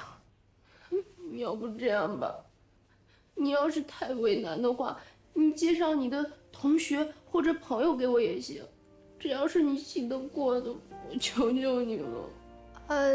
黛西，我求求你了。不好意思，我先接个电话啊。喂，佳颖姐。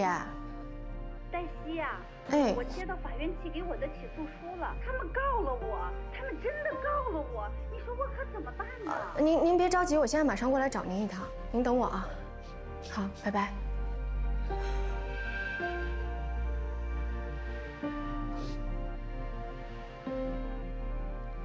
这样吧，我介绍一个我的前同事给你。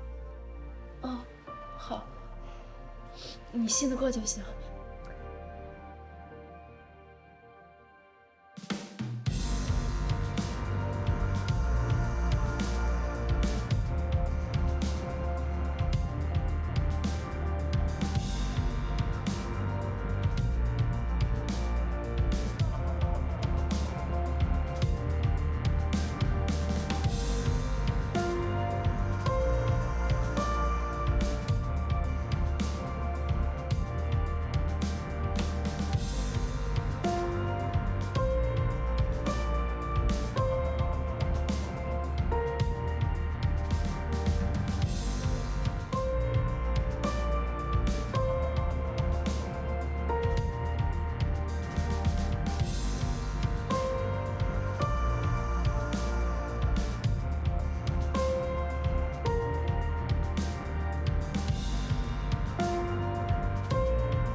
罗老师，干什么慌慌张张的？这个，林佳映跟我说，当时耿新虎追她追得非常紧，他们本来打算合开一家公司的，这个协议是耿新虎主动提出来的。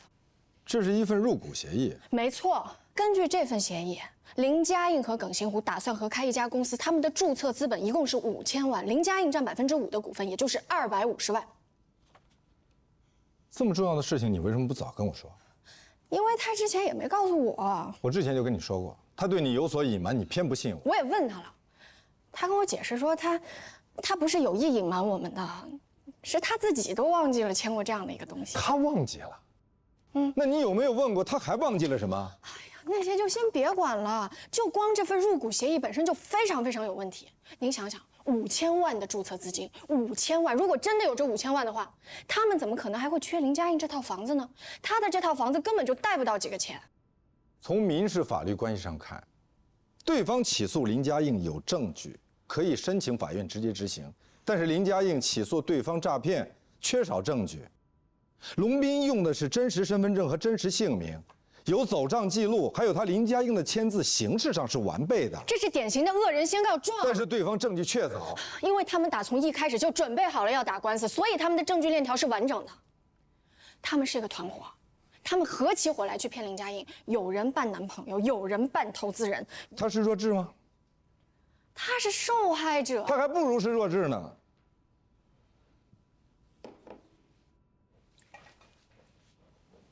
哦，你在干什么？我这肩膀抽筋了，有点疼。你不要以为我不知道你在干什么。嗯？你瞪我干什么？你以为你眼睛很大吗？我告诉你，你最好想办法证明他是弱智，或者他精神有毛病，这样我们的胜算还能大一些。罗老师，这事儿真的不能怪他，他面对的可是一个团伙。怎么证明？啊，将军，您找到将军了没有呀？我不用你教我怎么找人，你现在闭上嘴听我说，马上现在再去找林佳映，告诉他，让他回忆起每一个细节，还有电话、微信记录，每一条全部都想起来，包括耿星虎的、龙斌的和这个案子完全相关的每一个事情都要想起来，要相信你，不要难为情，每一条都要给你听，你也要听下去，好吗？他说这是他的隐私，怎么办？那就告诉他。我的原则是我从来不接我不相信的案子，我也不接不相信我的客户。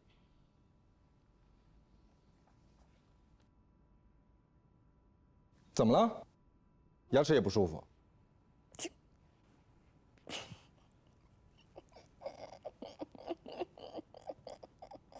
好笑吗？还有，记住，以后不要在我背后搞小动作。我背后有眼。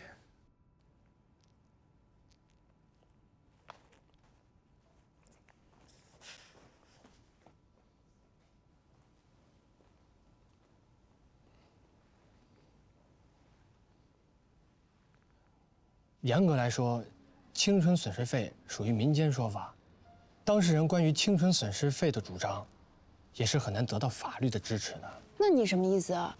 你是说我跟任小年白白在一起这么多年，他送给我的房子，现在分手了，我还得还给他，这不是鼓励男人不负责任吗？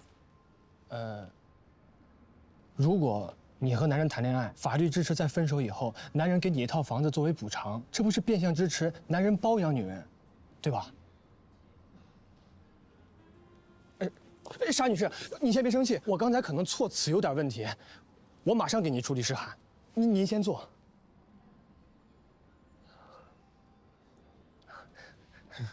我刚才呢是在给你沙盘推演一下，那这样，就按照你说的，房子是他给予你的赠与。你不是说没有法律依据吗？有，那我们先不提青春损失费，房子是他给予你的赠与，赠与呢是不能随便撤销的。早这样说不就行了？那您看，咱们那个代理协议，你先写出来给我看看，我如果觉得行，咱们就签。好嘞。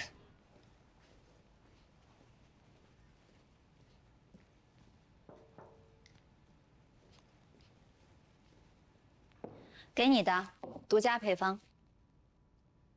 有事儿找我？你忙吗？还好，你说。那我就长话短说了，我是我姐的助理，但是她手头上没有什么案件。你要是有其他的小案子呢，自己忙不过来的，你可以给我来做。可以啊。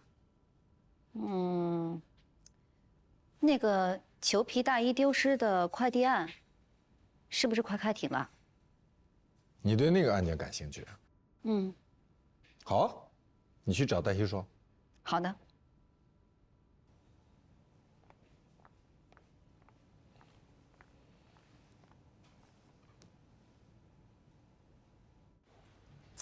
佳颖姐，您现在有空吗？我想过来找您一趟，有些情况需要了解一下。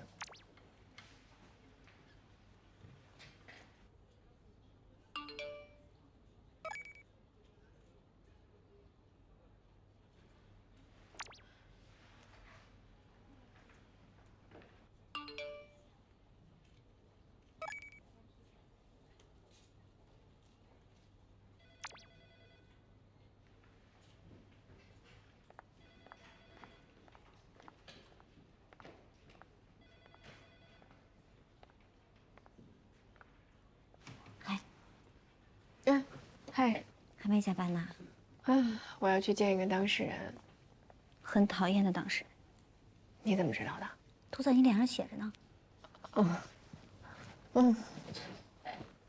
亲爱的，罗宾让我告诉你一下，那个快递丢失案交给我做。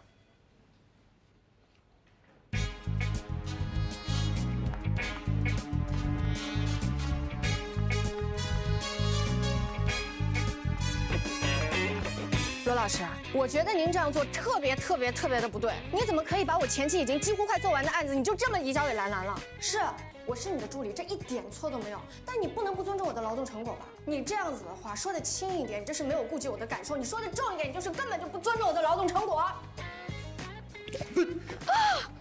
哎呀，对不起。说完了。那我来总结一下。你冲进我的办公室，先是质问我为什么把这个快递丢失案交给兰兰，然后强调这个案子是你的，我没有经过你的同意给了兰兰，就是对你的不尊重，对吧？好，那我们现在来明确一下。首先，这个案子是我的，不是你的，因为你不具备独立办案的资格。其次，我们现在律所有非常多的案子，需要投入大量的人力和精力，尤其是林家映的案子。按照我的原则，我是不会接的。但是按照你的原则，我接了，本着对客户负责任的态度，既然接了，就要全力以赴。所以说，放手一两个前期准备工作做完的案子给需要案源的同事，这有什么错呢？再说了，你没有经过我的同意，擅自做主接待了与本所存在利益冲突的案子，这怎么算呢？我已经跟莎莎说了，我们不能接受她的委托。然后呢？我事先并不知道她找我过来什么事儿，她在电话里也没有告诉我，所以我还以为是跟她个人或者是她亲戚朋友出了什么事儿。我真的不知道这个事儿跟任小年有关系。那在你知道了跟任小年有关系之后，你做了什么呢？我就让他去找别的律师了。没有给他推荐别的律师吗？他求我。我问你的问题的重点是你有没有给他推荐别的律师，而不是他有没有求你。范小天，真是有爱的行为。小金刚刚接到法庭的电话，通知他下礼拜开庭。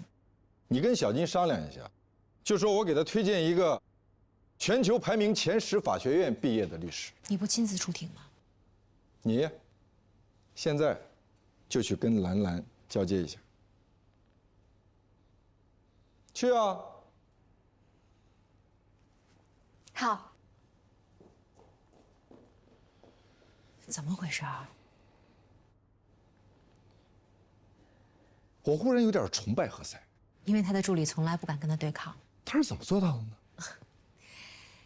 你也经常会说何塞，如果他找的人连他都不敢对抗，那怎么期望这个人去和邪恶对抗？没错，我还记得何塞非常生气，说我羞辱了他。因为你把他和邪恶相提并论。有的时候正义也会和邪恶相提并论，比如正义终将战胜邪恶。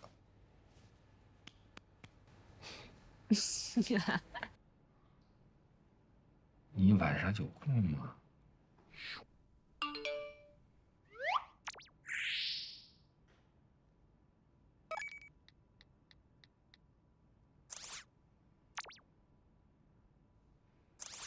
我陪你衣服，我陪你衣服。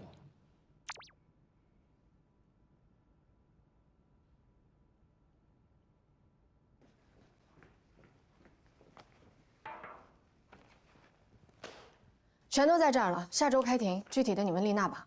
谢谢啊。有空一起吃个饭吧。不了，我有事儿。我还没说什么时候呢。不管什么时候，我都有事儿。你好像一脸的不高兴。我确实不高兴。是因为我抢了你的案子吗？你说呢？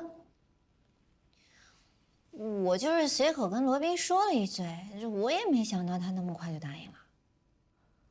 你当然想到了，你要是没想到的话，你就不会张这个口了。那你要是不高兴的话，那我把它还给你喽。不了，我还有别的案子呢。那你要是需要我帮忙的话，随时哈。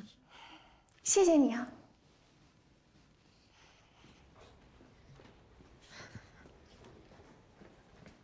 哎，戴琪。哦，冯赛老师。你是从兰兰办公室来的吗？对。他干嘛呢？助人为乐。助人为乐。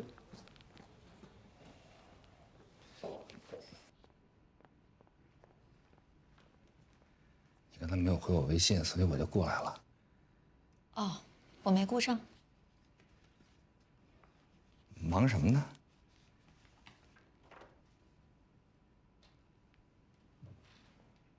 这不是那个快递丢失的案子吗？嗯，罗宾把那个案子给我了。给你了。我毛遂自荐。其实，我那儿也有很多的案源，如果你要喜欢的话，我可以跟你分享。谢谢。啊，那个，你刚才说关于损害你衣物的事情怎么赔？根据《中华人民共和国侵权责任法》及司法解释，损害他人的财产，财产损失按照损失发生时的市场价格为计算标准。被损坏的财产完全损毁、灭失的，按照该财产当时市场上对应的价格标准按全价计算。如被完全损毁、灭失财产已经使用了一段时间以上的，按照折价后的价格进行计算。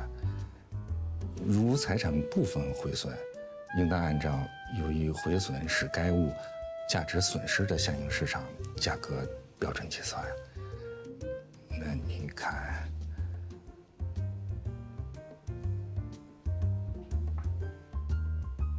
何塞律师，您不能根据侵权责任法对我进行赔偿。那我应该依据什么？我记得刑法里面有那么一条，故意损坏公司财物，涉嫌以下情形之一的，应以立案追诉。一，造成公司财物损失5000元以上的。你这件衣服5000元以上吗？根据北京市高级人民法院、北京市检察院、北京市公安局关于8种侵犯财产犯罪数额认定标准的通知，故意损坏财物罪，数额较大为5000元以上，数额巨大为5万元以上。您刚巧够上了数额较大的标准。我不是故意的，我是过失。你就是故意的。我真的不是。你就是。我不是。那我总得有犯罪动机，对吧？你没有吗？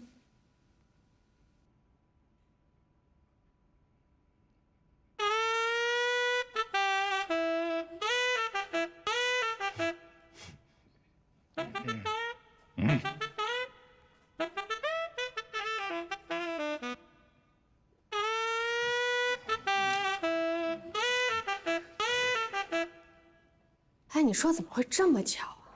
都是被骗了房子，都是富强公证，而且还都是同一个受托人。你找我来就为这事儿啊？啊，不然你以为呢？我以为咱俩有哪个案子碰上了。这不就是碰上了吗？我记得你爷爷刚出生那会儿，你的第一个反应是，这是一团火。我现在也是这么认为的，所以我现在时常感到万幸。我们家那事儿幸亏我发现的早，我爷爷的房子算是保住了，可后面发生好多事儿都没来得及跟你说。担保公司派人去我们家骚扰，来了一群流氓。你只要报警的话，他们就说是经济纠纷，是要账的，你能说什么呀？他们已经把法律都给琢磨透了，人家也是有组织、有管理的。他们觉得把你骗得倾家荡产，那是你应该交的智商税，都这么想。现在林家已经被他们逼到活不下去了。股民炒股血本无归，也被逼得活不下去了。那你能告荐股人吗？对吧？这根本就不是一回事儿，他们这是犯罪。如果不把他们绳之于法的话，他们会骗更多人的。我真的帮不了你。爷爷不是和将军认识吗？哎，我爷爷是我亲人，林家硬是你的客户，你的当事人。行了，别管了。那今天晚上我去看看爷爷呗。我们现在不住那儿了。啊？惹不起还躲不起啊？房子是保住了，他们老来人骚扰啊。我在安居客上找了一间房子，我们暂时先搬过去了。那你现在住哪儿啊？我晚上约了事儿。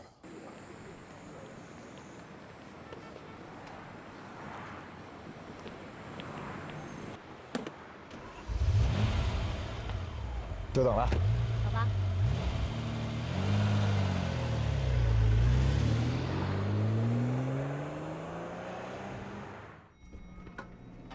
丽娜姐，你怎么又回来了？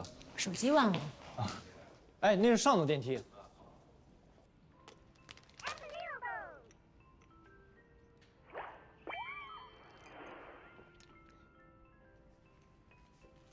你不下班，躲在这儿吃什么呢？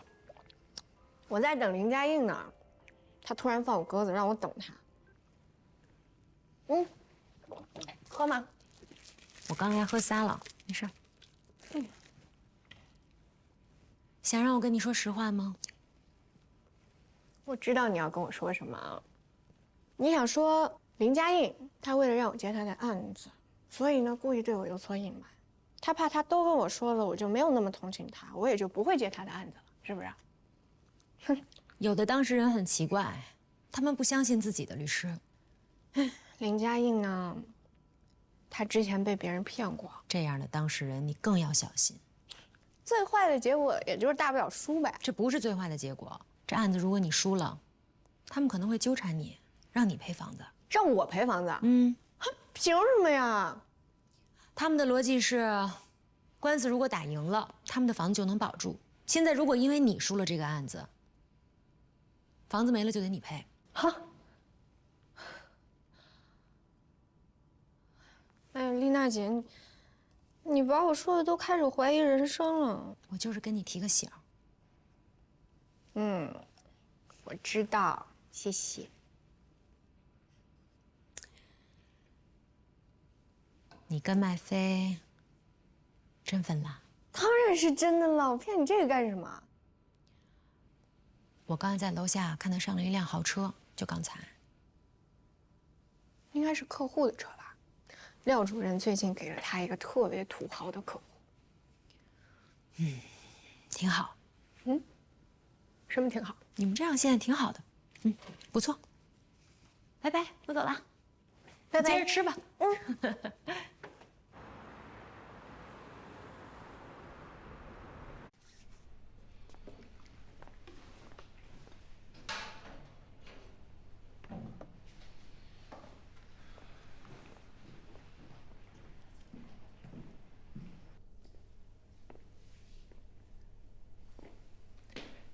罗宾律师，您是？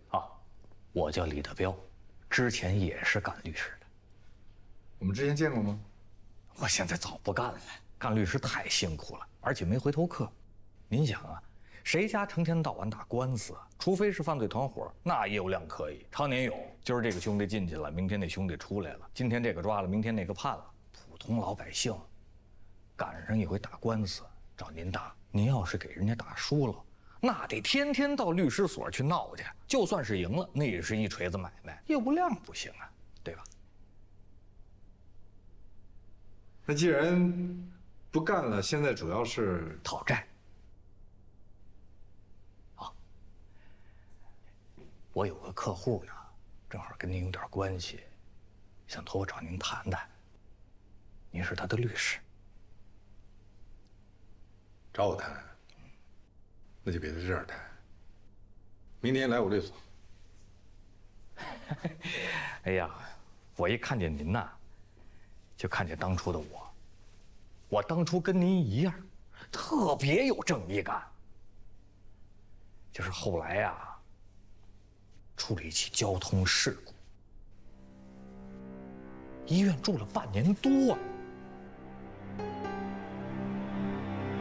你想干什么呀？没想干什么呀，我就想跟您聊聊。哈哈，您要是忙，我就不打扰您了。啊，这是更衣室，没监控，您放心。我是好心。怎么回见？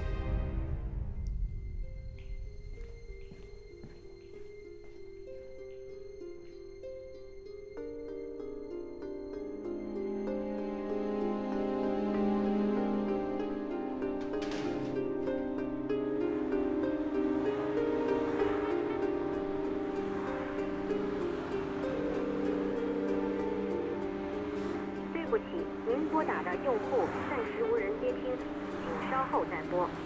黛西办公电话。Siri 没有找到黛西办公电话。黛西。对不起，请您再重复一遍。黛西。是要给黛姬打电话吗？你才待机呢。出了一起交通事故，医院住了半年多了。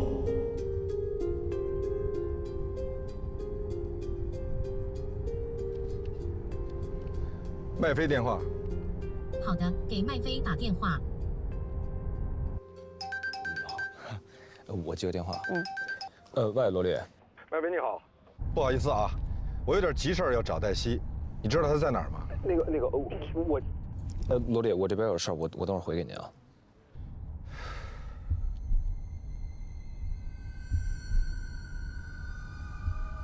知道林佳音为什么找不到律师吗？不是因为他没钱，没钱可以打风险代理，而是因为他的案子风险太大。小偷团伙作案的时候，如果有人提醒失主，他们会把那个人往死里打，而且是当众。你知道为什么？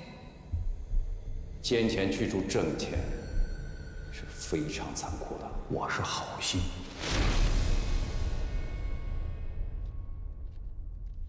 丽娜电话。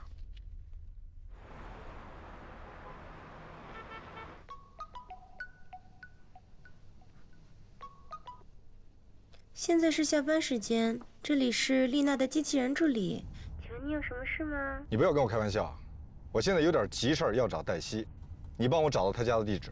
现在就要。我在美容院呢，刚敷上面膜，挺贵的。不要开玩笑，明天我送你一筐面膜，现在马上发给我。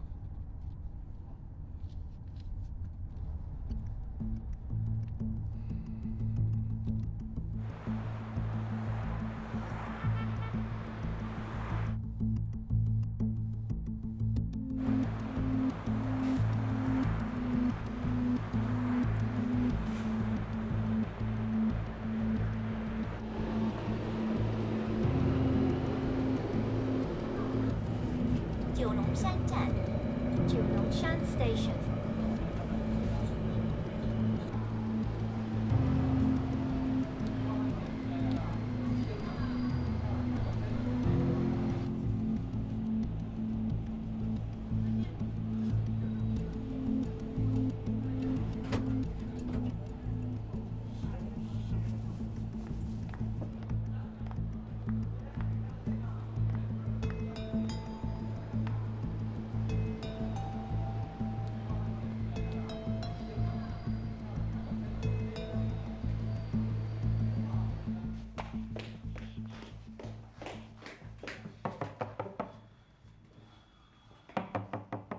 颖姐，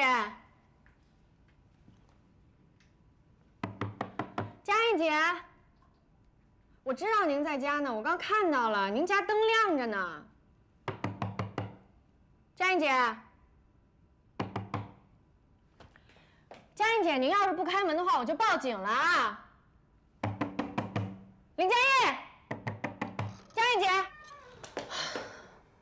佳颖姐，您怎么了啊？没什么。你怎么了？这是啊？听我说啊！我不小心摔了一跤，要不咱们改天再见好吗？没关系，我来都来了，您摔哪儿了？我带您去医院去看看好不好？听我说，我今天真的不舒服。没事儿的，哎，我带您去医院去看看。你先让我进来吧，您到底是怎么了？这是为什么脸会肿成这个样？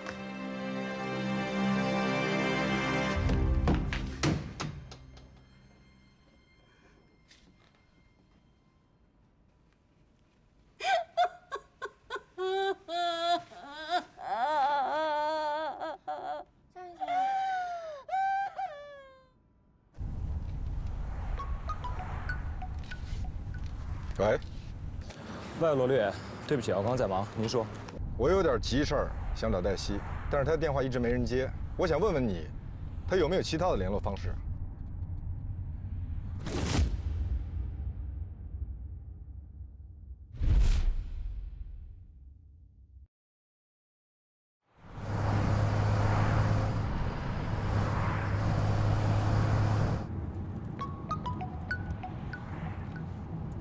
喂，喂，罗律，对不起啊，我刚在忙，您说。我有点急事儿想找黛西，但是她电话一直没人接，我想问问你，她有没有其他的联络方式？没啊，怎么了？但她下班时候来找过我，问我去哪儿能找到骗我爷那伙人的证据。好，谢谢。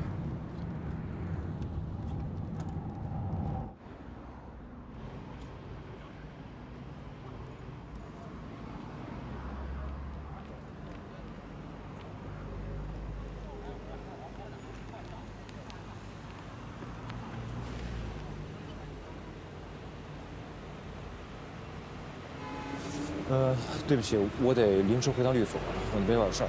我送你。不用了，那什么，电影算我先欠你。那我走了啊。慢点啊。拜拜。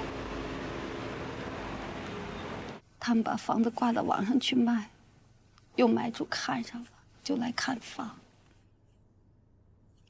我就跟他说了实情了，然后马上就来了一大群人，堵在门口，又打又骂的。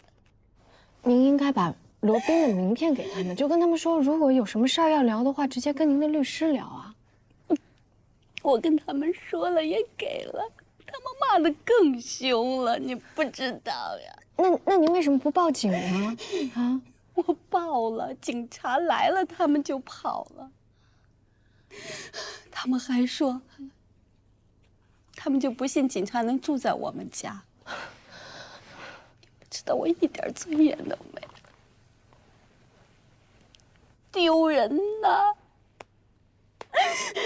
他们打我骂我，我一点证据都没有。我说他们打我骂我，他们说是我坏人变老了。佳颖姐，这样，明天我过来，我在您门上装一个摄像头，连在我的手机上。如果他们再敢过来骚扰您的话，咱们就报警，给他们抓起来。我不想活了，我真不想活了，你们谁都别劝我了。我的孩子也在数落我，你知道吗？我活在这上还有什么颜面呢？佳颖姐，您听我说啊，您千万不能去寻死，不能有一点点贪念。当时成立公司，我只要了5%的股份，我就想出门见朋友能够给递张名片，说自己也是有公司的人。你说说看，都是为了这张脸呀！哎呀，行了，哎，行了，行了，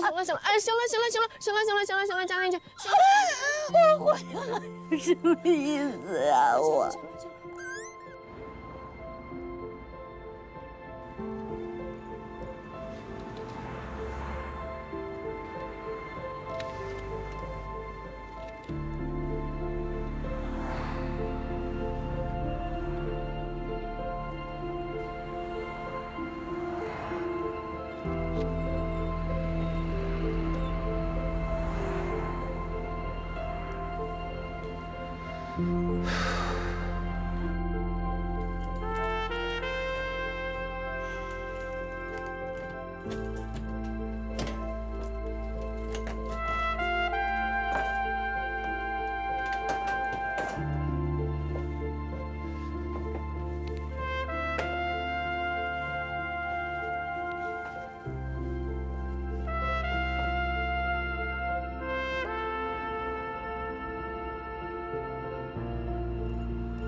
为什么不接电话？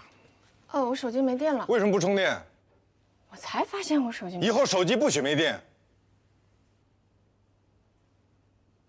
您来找我，就是为了跟我说手机不许没电的吗？还有，以后不管谁敲门，不要随便开门。哦。关门啊！哦，那个林佳映的案子。林佳映的案子不归你管了。为什么？不为什么？您这样做不公平。有什么不公平？我是你的老师，你是我的助理，而且你没有律师证，你不能出庭，所以没什么不公平，是你没资格。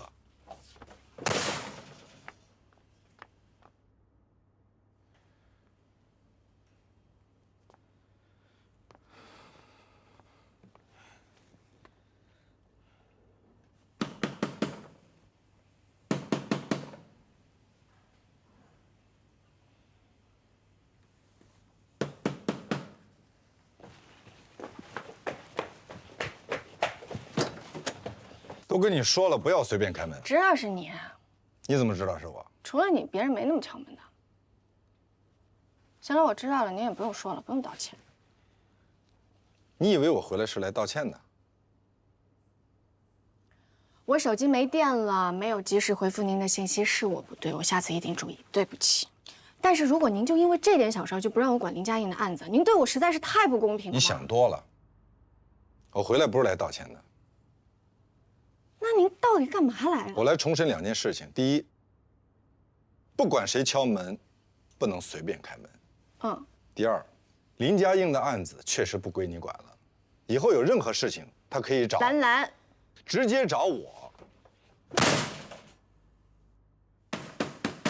你开门。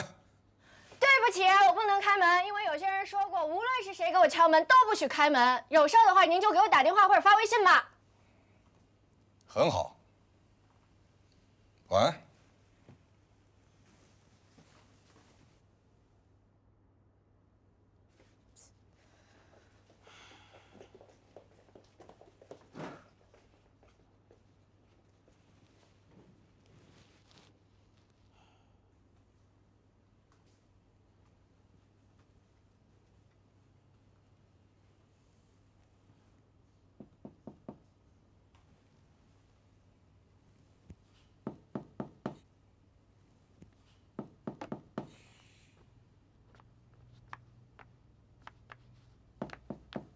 来了。说了几遍了，不要开门，你记不住吗？记住了。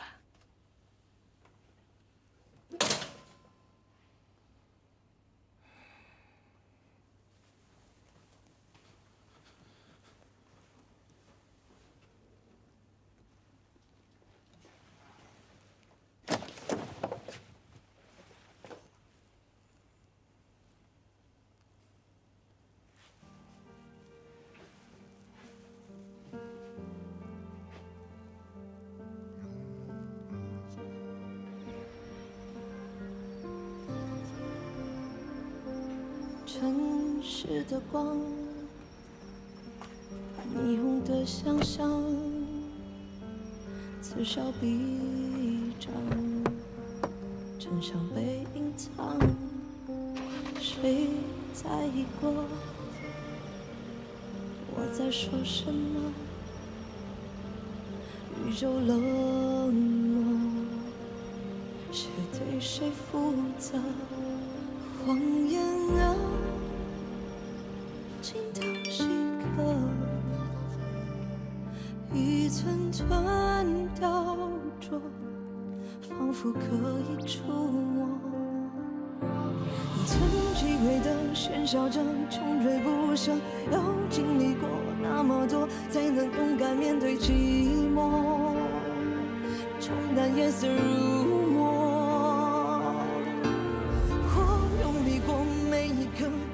快乐，我还是我，把伤痛写成一首热烈的歌，这样温柔。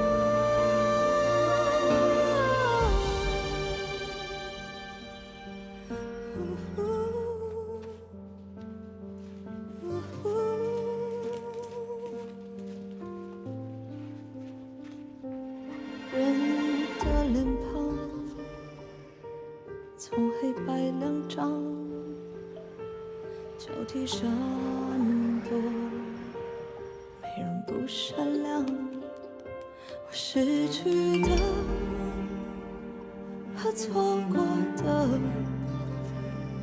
像不速之客，考验我的脆弱。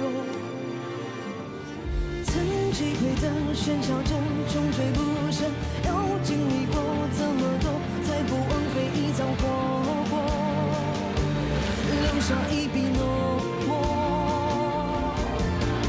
我用力过，每一刻都要快乐，我还是我，把伤痛写成一首让人的歌，绚烂的。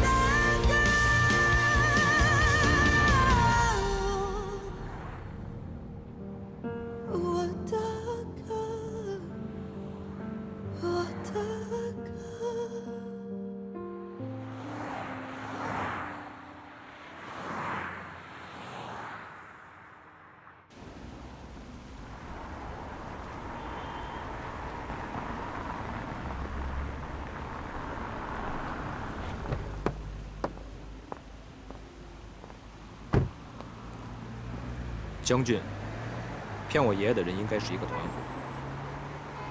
黛西一直在管我要，我没给他。谢谢。也谢谢您，罗老师。哎，你好，这个画面已经给您接到手机上了，然后这个是产品的说明书，上面有我电话，您有什么问题可以及时跟我联系。好，谢谢啊。不客气，不客气。那我先走了。好，谢谢您，谢谢您。佳怡姐，你看啊，这个画面已经都有了，从这个摄像头里的。如果他们再来的话，您不要开门，您就问他们哪家公司的，是谁派你们来的，最好让他们自己说出公司的名字，还有派他们来的人的名字，好吗？将军，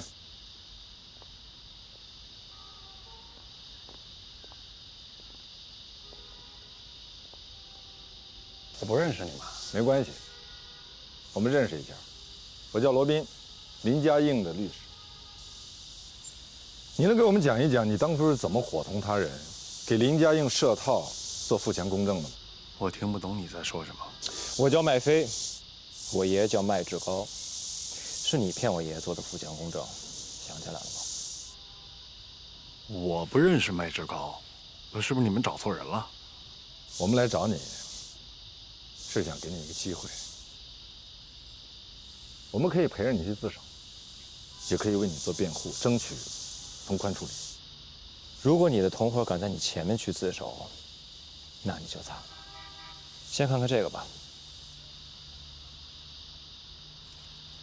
关于依法严惩套路贷违法犯罪活动的通告，主动投案自首，承认自己罪行的，可以依法从轻或者减轻处罚。在此规定期限内拒不投案自首，继续为非作恶的，将依法从重惩处。将军，妈，你怎么在外边说话呢？哦，没事，两个朋友随便聊两句，你先进去吧。屋里聊吧，外边太热了。没关系，阿姨，这是我的名片，您收下。我们是律师，如果有什么需要的话，你可以随时找我们。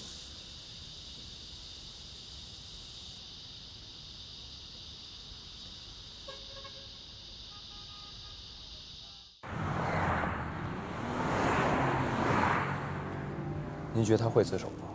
他会的。为什么？他胆子小，而且是被强迫的，所以他需要挣扎一会儿，越挣扎越痛苦。当痛苦大到承受不住的时候，他会选。据说他还是个孝子，所以让他跟他妈妈把该说的话都好好说说吧。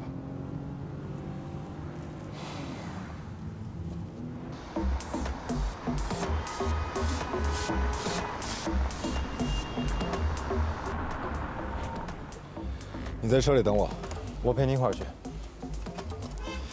老板别熄火，随时准备报警。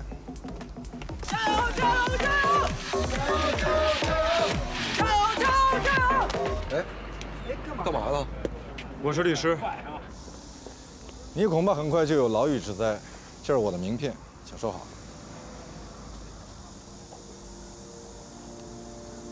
注册公司进行套路贷是违法犯罪活动。你们当中有一些人是通过正常招聘来这里上班的，我想你们一定想知道，在套路贷公司上班算不算是违法？会不会被判刑？如果你们有这方面的需求，随时向我咨询。嘿，你们干嘛呢？啊，音乐怎么停了？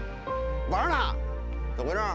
我们是来取证，还有什么普法宣传啊？看好了，反套路贷啊，法在身边，普法宣传，进社区了。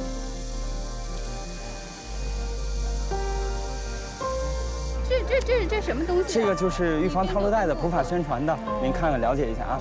哎。经亲友规劝陪同投案的，或者亲友主动报案后将违法犯罪人员送去投案的，均视为关于防范套路贷的一些知识是什么呢？是出借人强迫借款人签订借款协议，又通过循环转账的方式呢，将款项转给借款人后，又回到出借人的账户，制造出这个款项呢已经实际交付的行为，并借此通过此民诉事件，然后进行申诉，这个行为就涉嫌了刑事犯罪行为。你要不说，我们真的就很少知道这事。如果您收到这样的短信，记得一定要全部都截图下来，还有保留所有的通话录音，然后到互联网金融协会去投诉。记住啊，每天一定要多投诉几次，因为投诉的人数众多，您不多投诉几次的话，很可能会被盖过去的，好吗？大爷，我跟你说啊，像这种对于恶意骚扰的电话号码发送的短信呢，我们其实是可以作为垃圾短信进行举报的。就一个移动号码被举报3次以上，移动运营商就会把这个号码给拉黑了，然后之后我们就不会再收到这个号码发来的骚扰短信了。您看一下，就是这个，我们这说的就是你不是一个人在战场，但是要提醒大家注意安全，他们是一个团伙。坏人之所以嚣张，那是因为好人沉默。坏人都合起伙来组团干坏事了，那我们做好人的也不能单干。既然他们是团伙，那我们就是团队。他们是团伙啊，他们这叫勾结；我们是团队，我们这是团结。您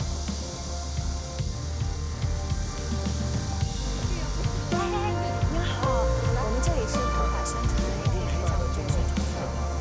我跟您说一下，如果行，谢谢。如果说因为有人给您发或者来，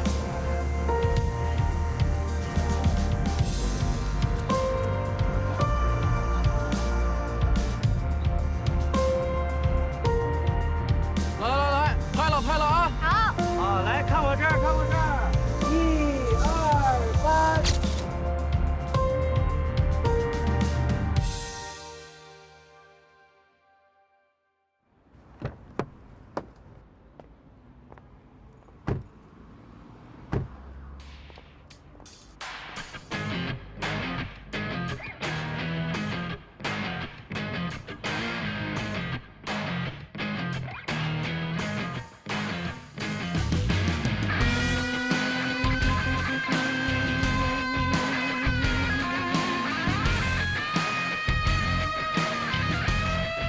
堵着门不让我出去，也不让别人进来。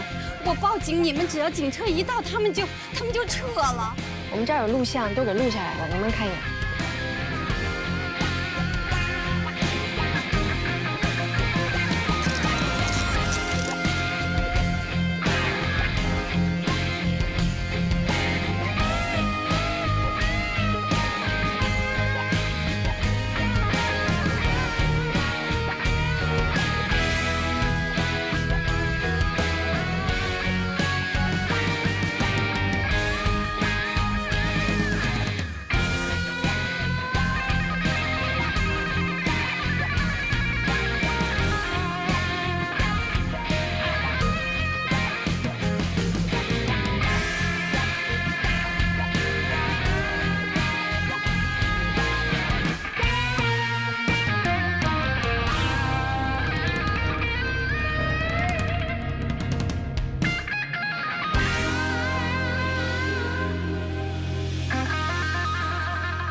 利用我们所学到的法律知识为犯罪人员辩护，这是合法的。但是利用我们所学到的法律知识为犯罪团伙出谋划策、钻法律空子、坑害无辜的法盲，那就是另一回事。我们在反套路贷的斗争中发现了一个问题：套路贷不仅有很严密的组织，而且雇佣到了受过良好法律训练的人，这对于法律来说是非常大的讽刺。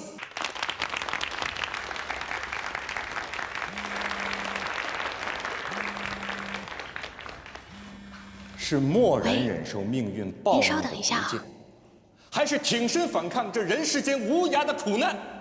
这两种行为，哪一种更高贵？我们作为法律人，选择了这个职业，那么就要挺身反抗这命运的毒箭，给普通人以公平正义，这是我们的使命所在。现在可以了，您说吧，怎么了？我呢有点不舒服。他们把我送到医院里来了，大夫说得做个检查。啊，得有人签字呀。菲菲呀，今天太忙，我不方便打扰她。下面有请麦飞律师上场。同学，你好，你好，谢谢，谢谢你，继续努力。好，有请麦飞发表获奖感言，有请。您告诉我您在什么医院吧，我现在马上过来一趟，好吗？在我实习的时候，我的老师曾经告诉过我，律师要服务一切人，但绝不向任何人出卖自己；律师要服务一切机构，但绝非资本的附庸以及权力的打手。律师要勇敢，要淡定，要有信念，否则将会堕落成为别人的马仔与掮客。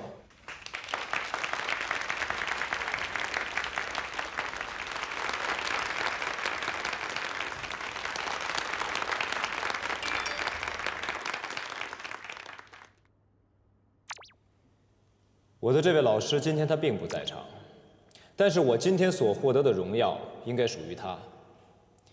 在这里，我想感谢罗宾律师，感谢您曾经对我的帮助，谢谢。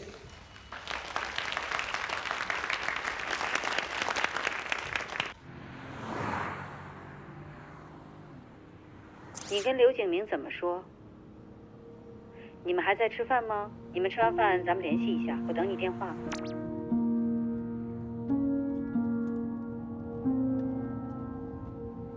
毕竟刘英美已经过世了，我不想节外生枝。我真的觉得刘英美挺可怜的，何必要是来问我，我就说我都跟你说了，让她还是去问你。我是什么都不会跟她说的，但是我觉得你最好也别把我跟你说的这些告诉何必，她会受不了的。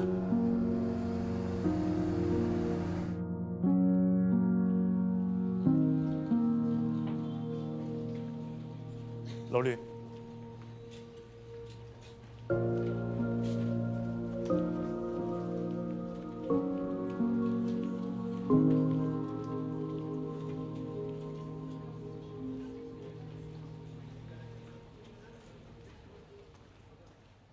什么都别问。是午饭吃的不愉快，还是和你共进午餐的人点了你讨厌的菜？这个讨厌的菜叫真相。你不知道该怎么把这盘菜端给何必。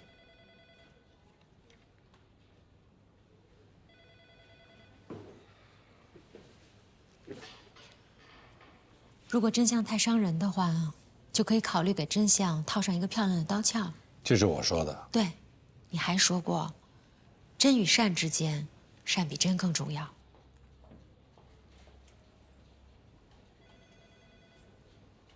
谢谢。我不是袒护罗宾，我是了解罗宾。罗宾怎么能干这种事儿呢？嘿，那你的意思是，我诬陷他了？诬陷是罪名，说诬陷太严重了，顶多就是误解，误解。那你说说看，莎莎怎么就会找到范小天？你看啊，这何塞原先是任小年的法律顾问，这莎莎呢原先是任小年的秘书，这范小天呢，原先是何塞的助理，所以范小天原先认识莎莎，莎莎也就认识范小天，这可以说得通吧？如果我没有100%的证据，我是不会来找你的。你可以把证据交给我，由我来判断证据的真实性和关联性。顾杰告诉我的，范有天是顾杰的手下，范有天要签任何的客户，顾杰都要过问。顾杰问了他，是范小天说，罗宾给他指派的。罗宾的助理。你看，我说什么来着？不会是罗宾吧？罗宾根本不会做这种事啊！明明知道这任小年是你的客户，还让莎莎去给他找麻烦，这不可能的事儿。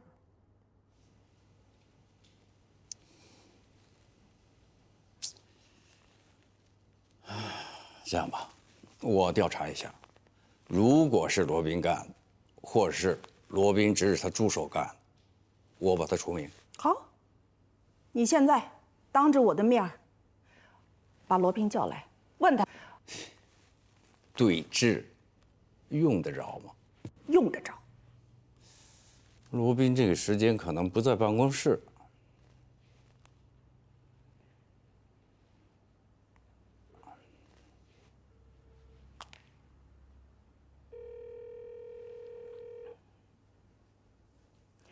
喂，罗宾。廖主任，你在办公室吗？我在呢。哦，好，好，好，我马上过来。走吧，你的爱将在办公室呢。你说罗宾在？在。什么事儿？咱们老大和廖老大正在向你报告。我知道。你知道什么？他们正在冲我健步走来。你到底做了什么事儿啊？他们俩要一起来找你。我跟你讲个笑话啊。邻居家的阿姨来找小明的爸爸告状，小明的妈妈问小明：“你犯了什么错？”小明说：“也许是爸爸犯了什么错。”来了。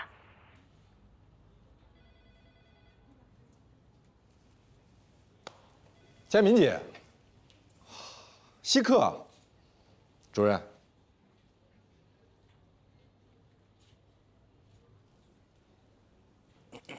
坐。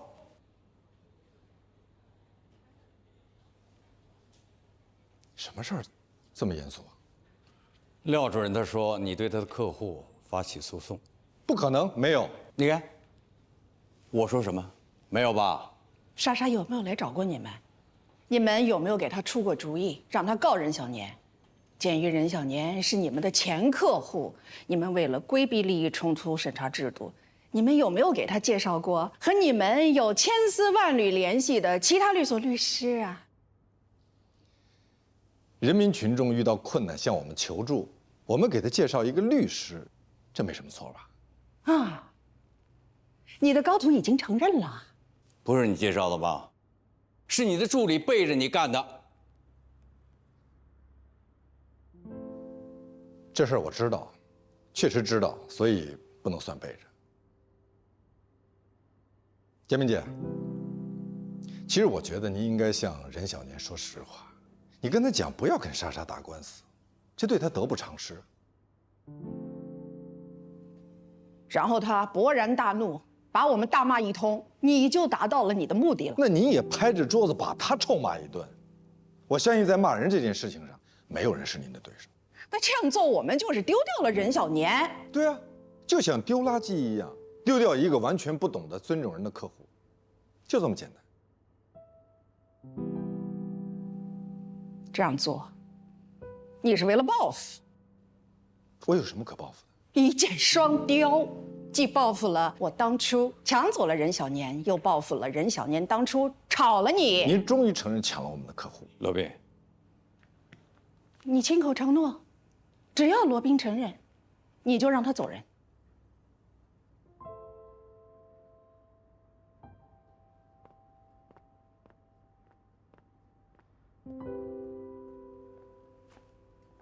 你可以写你的辞职报告了，啊！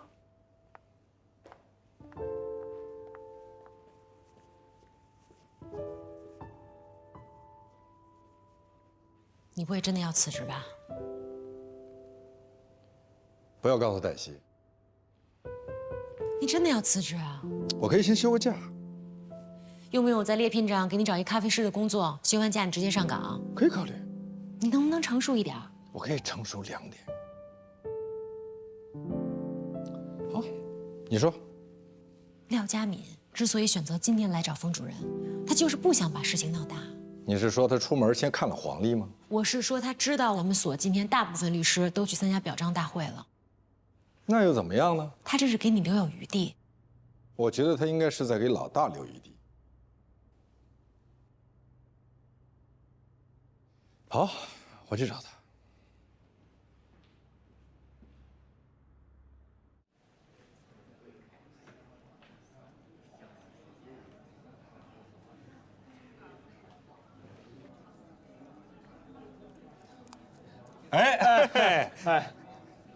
祝贺啊！也祝贺您。哎，你刚才在台上，你感谢了罗宾律师啊？难道你在我们律所当助理的时候，我对你一点帮助都没有吗？当然有了，那主要不是罗律把奖项让给咱俩了吗？不，您看啊，是这样，您呢是实至名归，凭实力拿奖。那我呢，我是罗律让贤，那所以我得感谢他呀，要不然我也没机会站在台上和您一起拿奖，对吧？这是我的荣幸。越来越会说话了。哎，那个黛西刚才给我发微信说你爷爷在医院。我爷爷在医院什么时候的事儿啊？就刚才黛西刚给我发了微信。对，在嘉禾医院呢。好吧，谢谢啊。啊，慢点啊。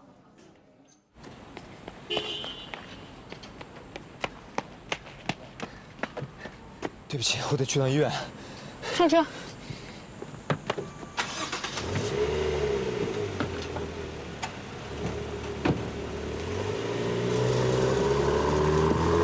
廖主任真的是误会了。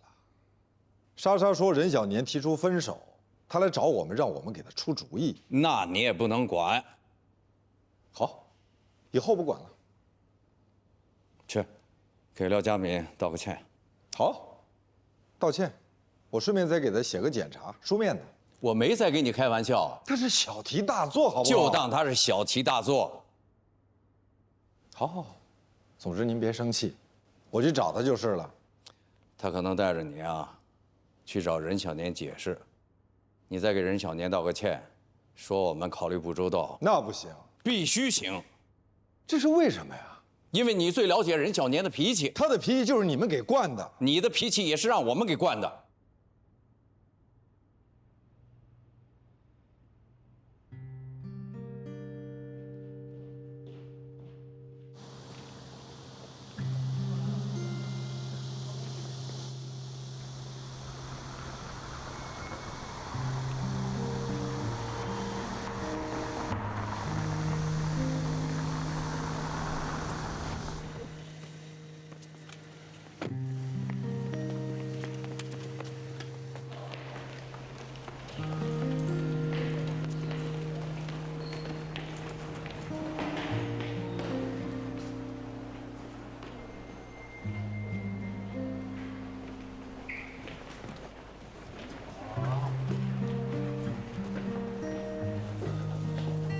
哎，那个你好，麻烦问您一下，在哪儿做 CT 啊？往这边走走。哎，好，谢谢。这应该没什么问题。不好意思打扰一下，我想问一下 CT 室怎么走啊？哟，估计今天排满了吧？排满了。这儿。谢谢啊，谢谢啊。哎，怎么样啊？都已经查过了，放心吧，没什么问题。哎呦，吓死我了！医生说建议住2天院，走，我们去办一下住院手续吧。走。哎，不等，没什么大事，住什么院啊？就是因为没查出什么大事儿，所以才要住院好好查一下。非得查出这么点事儿来才让走是吧？是你爷爷，你爷爷这样折腾人家好几回了，只要一回养老院就说这不行那不行，连气都喘不上来，所以人家就只好送医院来。医生就建议说，要不就住个2天，把能查的都查一遍。我估计是他不想进养老院。哎，不，怎么回事？他怎么给你打电话了？对呀，我也觉得奇怪。你说你爷爷为什么不找你找我？哦，我跟他说今天我领奖，我前2天跟他说的。那我知道了，他是故意找的这天。啊？啊什么你？哦，对了，我跟爷爷说了啊，你一会儿会过来。他是不是说不让我来啊？哎，他还真是这么说的。他就不想麻烦我。他是不想住养老院。我的养老院挺好的，给他找的一高档养老院，我还托人给他办进去呢。但是他觉得很孤独。那在家他一个人不也孤独吗？那当然不一样了。在家的话有保姆、有邻居，还有你。每天你不管回来多晚，他最起码都可以见你一面。但是住养老院呢，一个熟人都没有。我接个电话。麻烦你了啊。哎，喂。我停好车了，你在哪儿呢？要不然你先回去吧，我得帮我爷爷去办个入住。我看到你了。啊？又骗我，在哪儿给你爷爷办住院手续？在那，哎嗨，办好了哈。哦，办好了。啊，怎么样，我爷爷？爷爷已经住进去了，这是所有的单子，你拿好。谢谢啊。黛西吧，你好，齐然，你好，你好。黛西，齐然。我是麦飞的新女友。啊，我认识麦飞的时候，你还是他的女朋友呢。但是你千万不要误会啊，我绝对是在你们分手之后，我才追的麦飞。不误会。我这些都已经办好了，那我先走了。我们加个微信吧。可以啊，麦飞你推给他啊，我们拉个群也行。干嘛？我们又不是70后的叔叔阿姨们，我也有前男友啊！他最近好像分手了，要不我介绍给你吧，他条件还不错的。我把他微信我到时候推荐给你，好吧？我律所还有事儿，我就先走了。行，我不送你了。拜拜。拜，慢点，谢谢啊。好。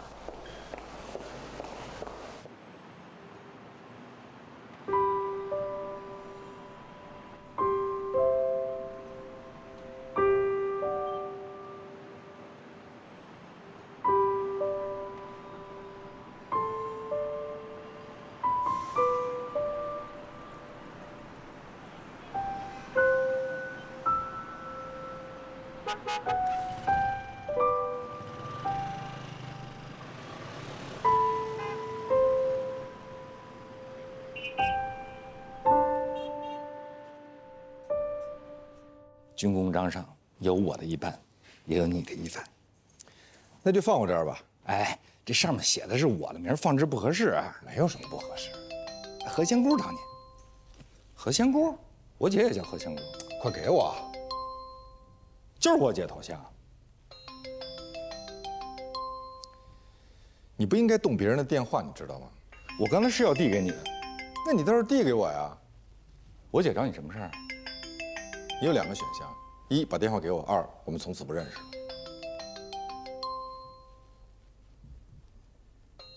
谢谢。你给我姐回过去啊！我不会当着你的面打电话。我姐是个急脾气，你要不给她回过去，她会没完没了的打。你看。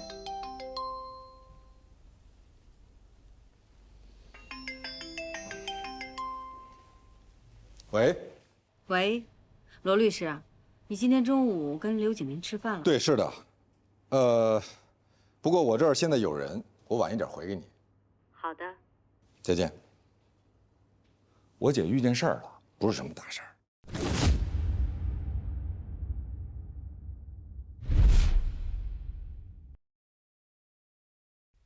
何仙姑当年，何仙姑，我姐也叫何仙姑。快给我！就是我姐头像。你不应该动别人的电话，你知道吗？我刚才是要递给你的，那你倒是递给我呀。我姐找你什么事儿？你有2个选项：一，把电话给我；二，我们从此不认识了。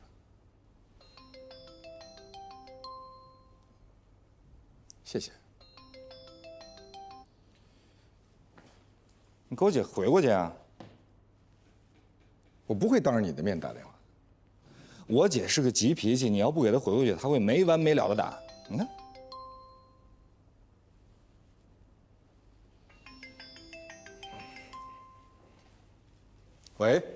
喂，罗律师，你今天中午跟刘景明吃饭了？对，是的。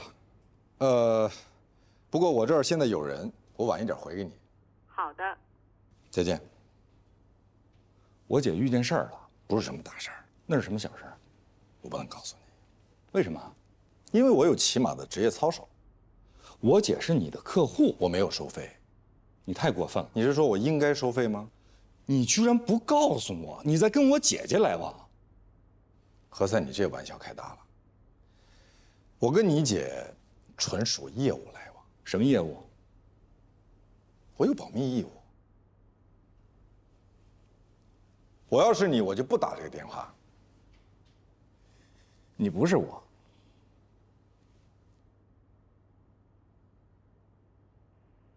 喂，何塞，你给罗宾打电话什么事儿啊？你怎么知道我找的？要想人不知，除非己莫为。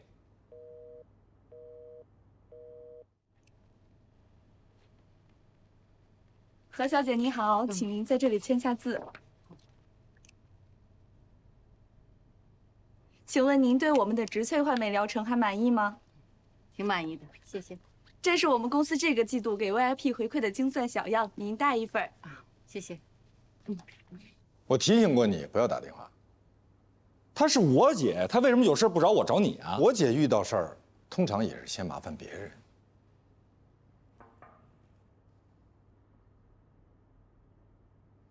你们有事儿啊？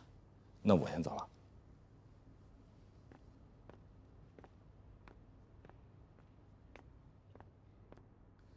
好，等一下见面说。你马上要出去啊？对。晚上呢？什么事儿？急吗？急，一个家族企业的老板怎么要死了？还没确定。什么叫还没确定？也就是说还没确诊，医生说不知道能否治愈，也有可能碎尸。是需要立遗嘱还是需要？我给的建议是信托，遗嘱太容易被挑战。那需要我做什么？时间紧，任务重，我一个人不太可能。那我可以给你推荐一个人。我这个人不是跟谁都可以合作的。那就晚一点再说，我真的要走了。好，无论多晚，我等你。今天回来的可能会比较晚，已经下班了。那我去你家找你。那你还是在办公室等我吧。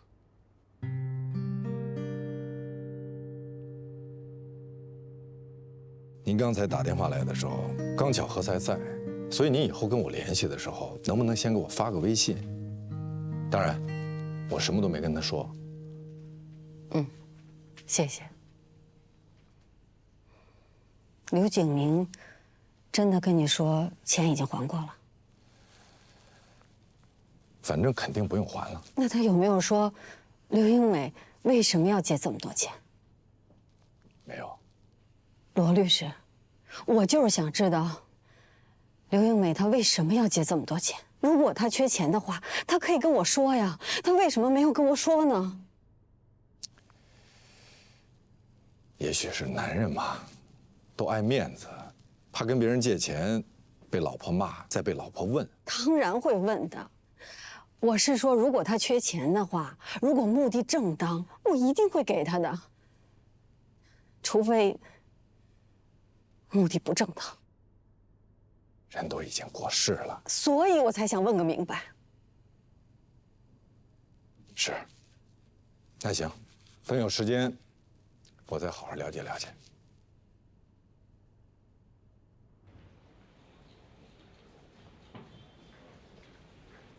他不在。哦，那他什么时候回来？我也不太清楚。你有什么事儿吗？就是有几个起草好的律师函，还有一套诉讼材料，不知道他看了没有？客户有点着急。等他回来，你问问他吧。嗯。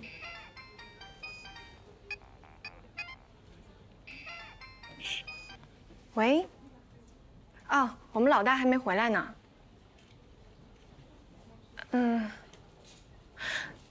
那要不我先把我起草好的律师函发给您看一下。好。我觉得还是等罗宾回来看过以后你再发。没事儿，就一孕妇，现在特别焦虑，催得很。好了，那罗宾老师回来告诉我一声。谢谢。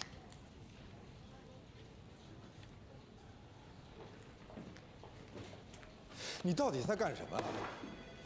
我让你发了吗？你就发。我以前起草的律师函也都是一字未改。怎么了这是呀？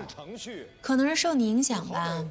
近朱者赤，近墨者黑嘛。我走之前我就放您桌子上了，我以为您已经看过。我是看过。那您既然看过了，您没跟我说不能发呀？那我也没说可以发呀。以前您但凡没有说不的，都意味着同意。OK， 那我们现在明确一下，以后，凡是我没有明确说同意的，都意味着不。可我已经发给李丽了。劝一劝，是不是不合适啊？不是一般的不合适，是特别不合适，比你站在这儿看热闹还不合适。我是想问啊，我姐找罗宾到底什么事儿啊？那你就问你姐啊。我姐她不告诉我，我也不告诉你。想办法收回来，然后跟对方说一声抱歉。利益冲突，我们不能管他的事。我查过了，李丽告的是玲珑美食，玲珑美食跟咱们没有利益冲突，他是廖家敏的客户。我知道玲珑美食是谁的客户。那您为什么呀？你是我的助理，我接哪个案子不接哪个案子，需要给你理由吗？可是咱们已经答应人家了。普法宣传的时候，义务接受别人的咨询，不代表答应了对方。可是人家已经相信咱，是相信了你。你不代表咱们，也不代表律所。现在就去跟李丽说清楚，你只是提供了一次义务咨询，你是助理，你是实习人员。按照律协规定，律师事务所及实习指导律师不得指使或者放任实习人员有如下行为：一、独自承办律师业务；二、以律师名义在委托代理协议或法律顾问协议上签字，对外签发法律文书。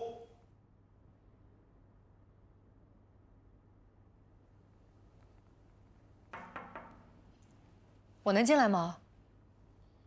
当然。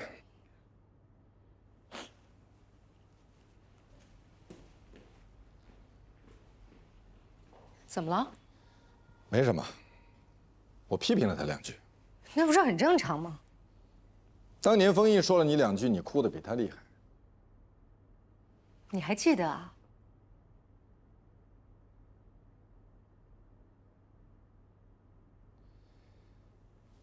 坐。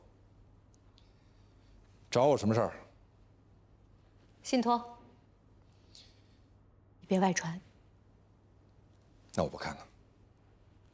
我不是不相信你，我是不想让别人看到。我所有的文件，丽娜都会经手。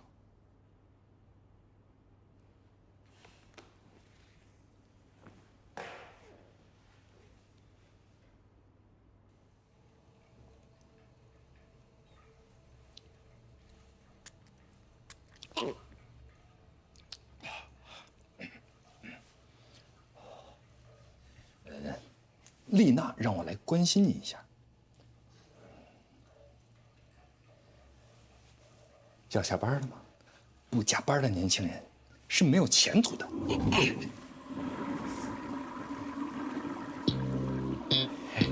何老师，你都听见了？我听见了。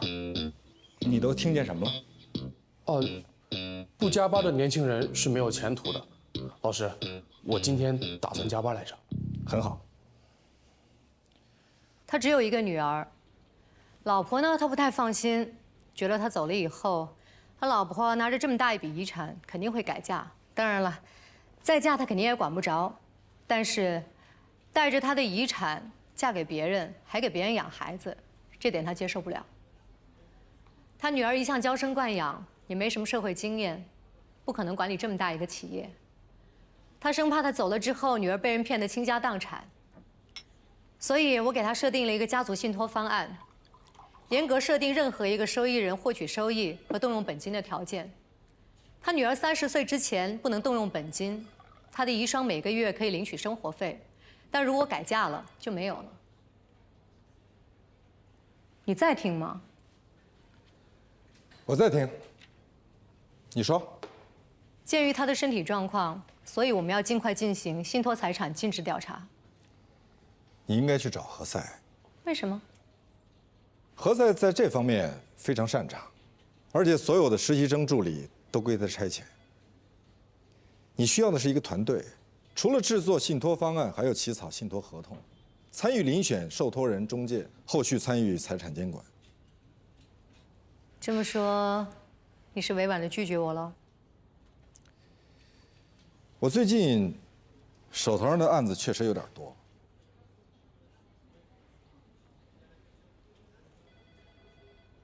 我想成立一个家族信托法律事务部。非常好。我认识很多有钱人，他们都有这方面的需求。你一定会生意兴隆的。你好好想想。我想过了。你是不愿和我一起？我不愿意跟任何人一起。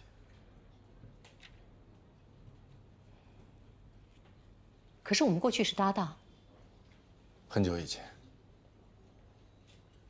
那是很久以前。非常久。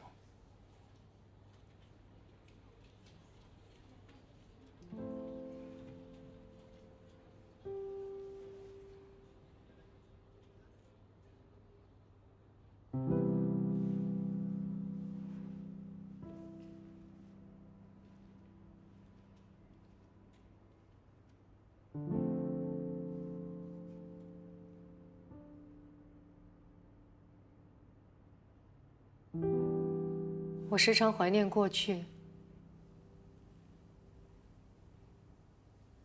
无论走到哪里，都应该记得，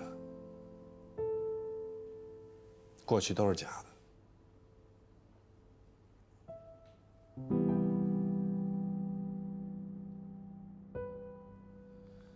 百年孤独，我喜欢这本书。我是因为这句话喜欢这本书。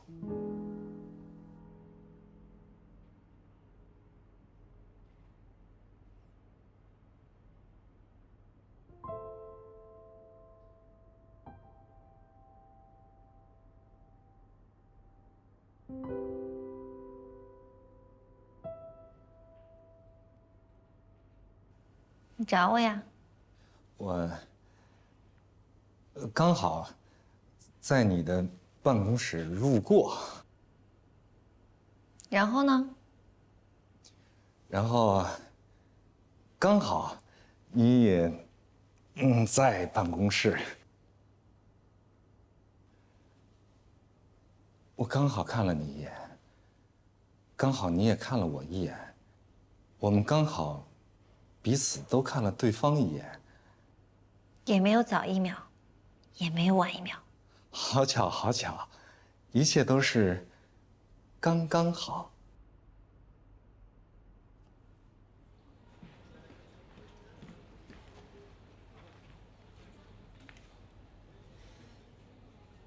你到底要走哪一边？你不走的那一边。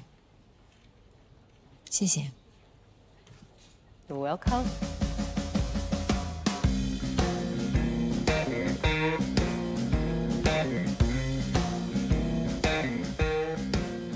你是要下班吗？是。我也是要下班。我在等我姐姐。我也要等我姐。好巧，你有一个姐姐，我也有一个姐姐，我们都在等姐姐。姐。姐。叫早了吧？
让黛西到我办公室来。他没来。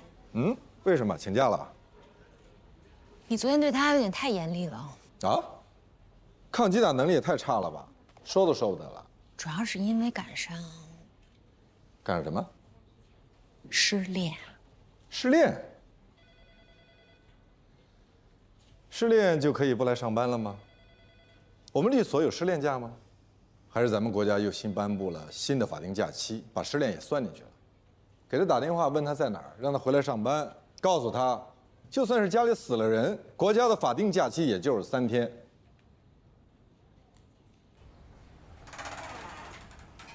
哎，李丽姐。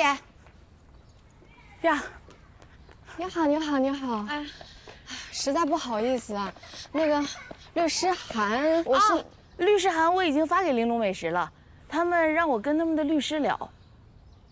他们律师是谁啊？廖佳敏。廖佳敏啊，是廖佳敏他亲自管吗？啊，廖佳敏他是龙科的主任，一般的案子他都不管的呀。玲珑不是他们一般的客户，说明他们重视呗。你手机一直在震。哦。喂。你打算什么时候来上班？我一会儿就回来。拜拜。我们律所吧，跟他们那律所就上下楼的关系。我知道啊，我上次本来是要找他们理论的，结果刚走到楼下，正赶上你们律所做那个义务法律服务，我就先找你们咨询了一下。是这样的，李丽姐，这个律师函吧是我写的，可是我还没有经过我们老大呢。这不大符合规定，因为按照我们律所的程序的话，都是应该我写好律师函，我们老大同意之后，我才能发给您。可是他还没同意了，那天您催得比较急，我就事先发给您了。所以现在这个问题吧有点严重，我想跟您商量一下，您看这个律师函还有告玲珑美食这事儿，咱们是不是可以再考虑一下呀？有什么样的上司就有什么样的下属。你的意思，他的目中无人是跟我学的？我是说，你们俩同气相求，惺惺相惜，物以类聚，臭味相投。谢谢夸奖。我马上去给廖主任道歉。别催了。好的。主任，您别生气，有什么事儿慢慢说。那份律师函，玲珑美食的，我知道。这件事情从此以后再也不管了，到此为止。现在是后边必须管。为什么？你那个助手黛西跟人说他是实习生，那封律师函就是他自作主张发出去的。现在人让我们必须管到底，否则就举报。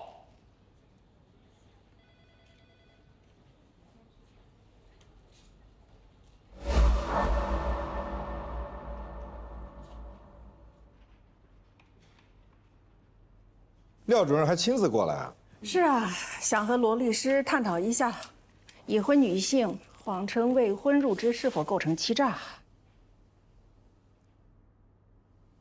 这个问题，由我的助理回答比较合适。劳动者对于与工作无关并且侵害劳动者隐私的问题，有权拒绝说明。拒绝说明不构成欺诈，但没有如实说明，明明已婚却说自己是未婚，也不能认定为构成欺诈。罗律师真的是铁嘴钢牙啊！这是李丽女士的员工入职登记表，婚姻状况一栏填写的是未婚。这个是李丽女士求职时的个人简历，写的是未婚。这个是李丽女士的员工入职承诺书，承诺她所填写的内容真实无误，如有不实，承诺与用人单位解除劳动关系，不要求经济补偿。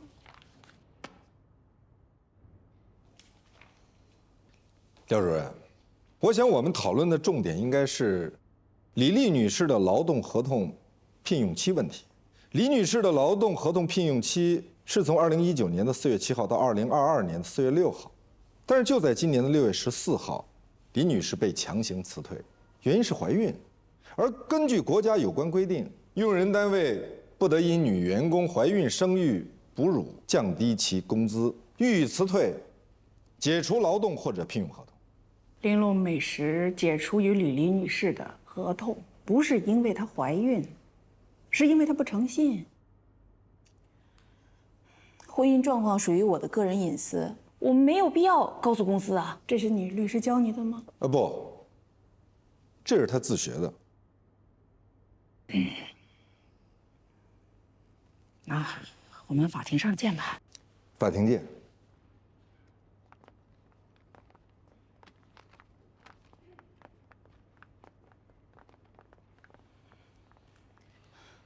谢谢你啊，罗律师。不客气。但是我强烈建议你和解。为什么呀？我会输吗？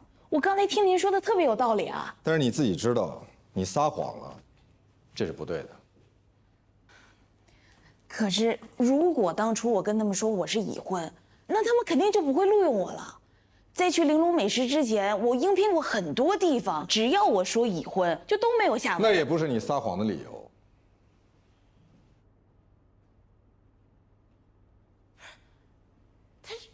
他这人怎么这样啊？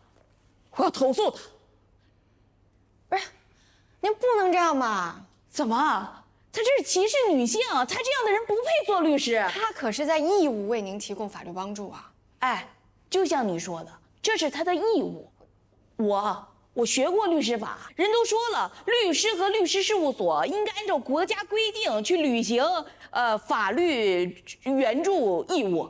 对，你们应该为受援人提供那个符合标准的法律服务，为受援人争取他的合法权益。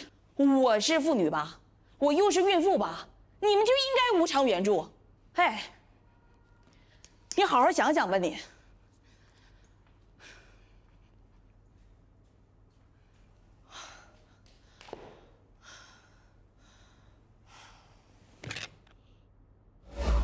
人家是个孕妇，现在人家投诉你了，说你歧视女性。我歧视女性？我什么时候歧视过女性啊？那不能因为她是女性，她就可以不按照人类的道德标准要求自己。那你为什么要接这个案子啊？我本来已经推了，是您要求我接的。那是因为你的实习生发了一个律师函，让人抓住把柄了，知道吗？我可以说那个律师函我已经看过了，他没有把柄。可是你们家黛西发了个律师函，已经给别人说了。我告诉你，除非你把你们家黛西给开了。我顺便跟你说一句，你们家黛西啊，优点很突出，但缺点也很突出。跟您当年评价我一样，缺点显而易见，优点难能可贵。别在这给我打岔，我没打岔。我告诉你，这件事可大可小。怎么个可大可小？听着。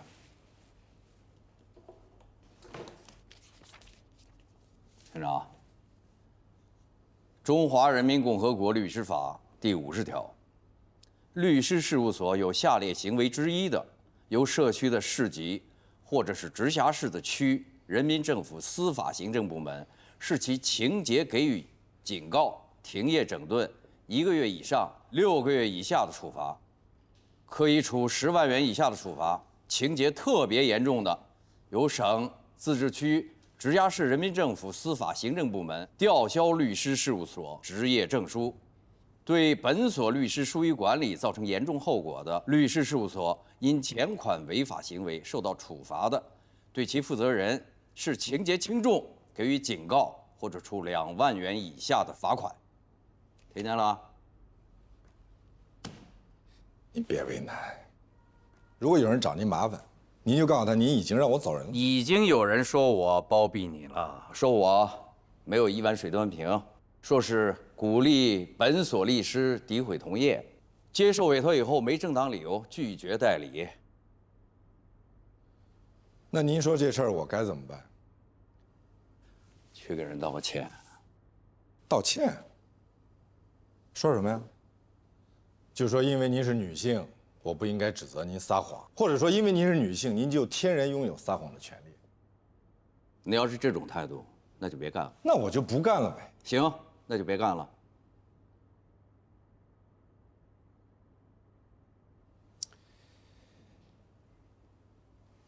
怎么了？就为了这么点小事儿，您就发这么大火？小事儿，发这么大火？我是律所的主任，我要什么事儿都得担着。如果是别人犯这个错误，客户对他投诉，该检查检查，该道歉道歉。哦，轮到你了，我就大事化小，小事化了。你觉得对别人公平吗？我告诉你，罗碧，这会儿你要做检查，不光做检查，还要在律所的例会上公开检讨。检讨什么呀？检讨说就因为我说了句实话，冒犯了客户，所以以后我也像他们一样迎合客户，取悦客户。我告诉你，罗宾，让你做检查，让你道歉是给你机会，你不要以为你自己有才华，对律所贡献大，就在这给我掰扯。我没有跟您掰扯，我在给您讲道理。现在的问题是客户不讲道理，你总不能支持那些不讲道理。我是主任，我不是你的背锅侠，我已经对你网开一面。那就恳请您一视同仁。好，一视同仁，那你走人吧。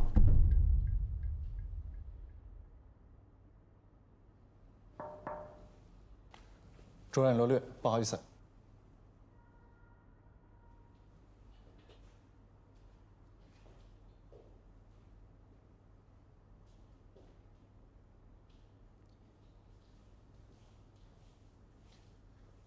什么事儿？我这儿有一个紧急的事儿找您。你没看见我和罗宾在谈事儿吗？你就不能敲敲门？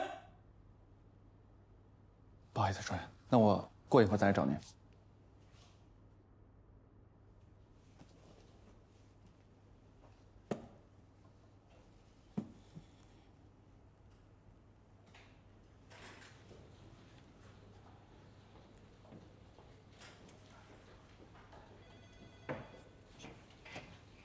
这个是李丽的案子，交给何赛老师，争取和解。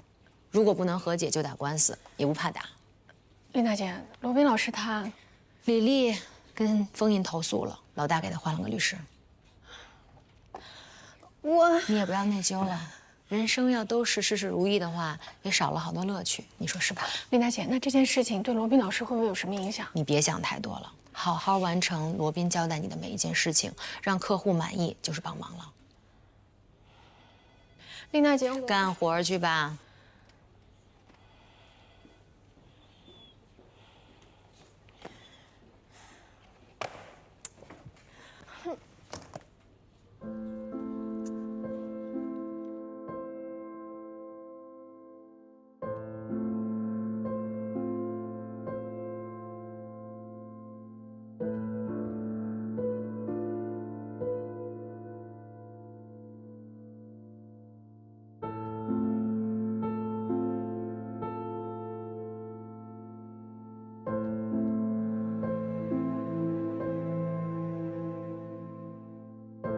主任，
你真的辞职了？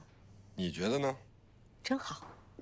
我跟你跟兰兰，我们3个人创立一个新所，我们3个都算创始合伙人，就供家族信托、财富传承。哎，我研究过了，我们肯定不愁案源。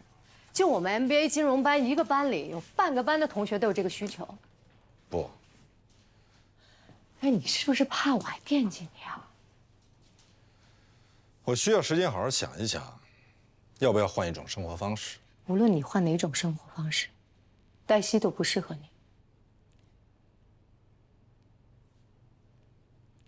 恕我直言啊，李丽的事情你非常不职业。那职业该怎么做？工作就是工作，客户就是客户。你可以不喜欢你的客户，但你没必要让他们知道，正常交往就好了。就工作而言，我可以为诈骗犯在法庭上辩护，但是在生活上，我没有办法跟一个不诚实的人交往。那黛西同学成是吗？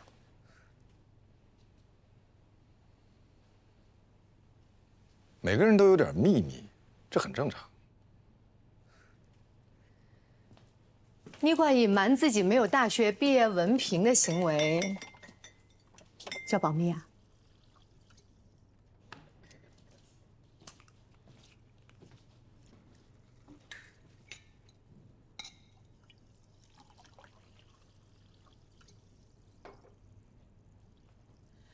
说实话，现在我想要了解一个人的信息并不困难。他没有对我隐瞒，这事儿我从一开始就知道。是我跟他说不要告诉别人。为什么呢？人总是存在偏见和歧视，何必好端端的递过去一个把柄，在别人需要的时候攻击自己呢？哎，你把隐瞒学历这件事情说得这么清新脱俗。让我都差点以为不是隐瞒学历的人有错，而是我们这种凡夫俗子太看重学历了有错。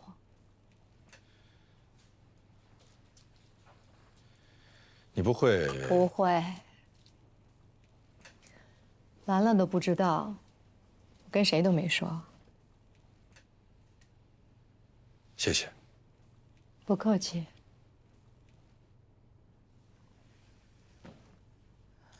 罗宾，你对我应该有最基础的信任吧？当然。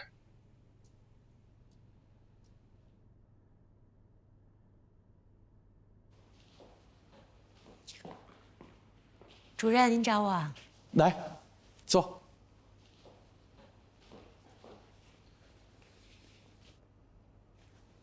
罗宾他几天没来律所了？3天。哦。3天。他的客户找他，我都说他休病假了。他的客户找他，应该手机联系。他这几天手机也关机了，所以客户只能打到办公室来。如果说他不想干了，起码他得给他所有的客户打个招呼，他要辞职了。可他并没有这么做。他给自己留了个台阶儿。琳娜，你跟他时间久了，你最了解他的脾气。我去求他是没有用的。懂了，谢谢。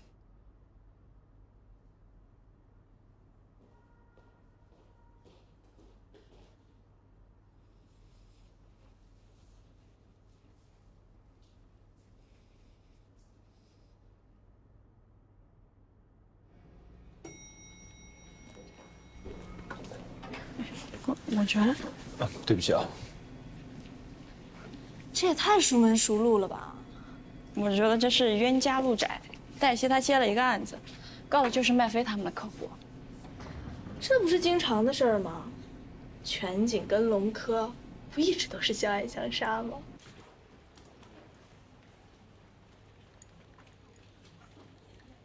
那个你好，黛西呢？哦，他没来。罗律在吗？罗宾啊，他已经好几天没来了，啊，休假了。谢谢。我还是想要跟您商量一下，我先接个电话啊。喂，李丽要求索赔20万，他是在碰瓷儿吗？啊？我现在跟他在一起呢，我不知道啊，什么情况啊？那正好，你就告诉他，我们的客户本打算想让步的，但是他现在这么得寸进尺，那就直接等着法院判吧。还有，我劝你别管他的事儿了，省得给自己添麻烦。哎，还有，他跟没跟你说过他的案子走过劳动仲裁啊？然后直接被仲裁委驳回了。你说什么？仲裁？我上这题先不跟你说了。什么时候在什么地方？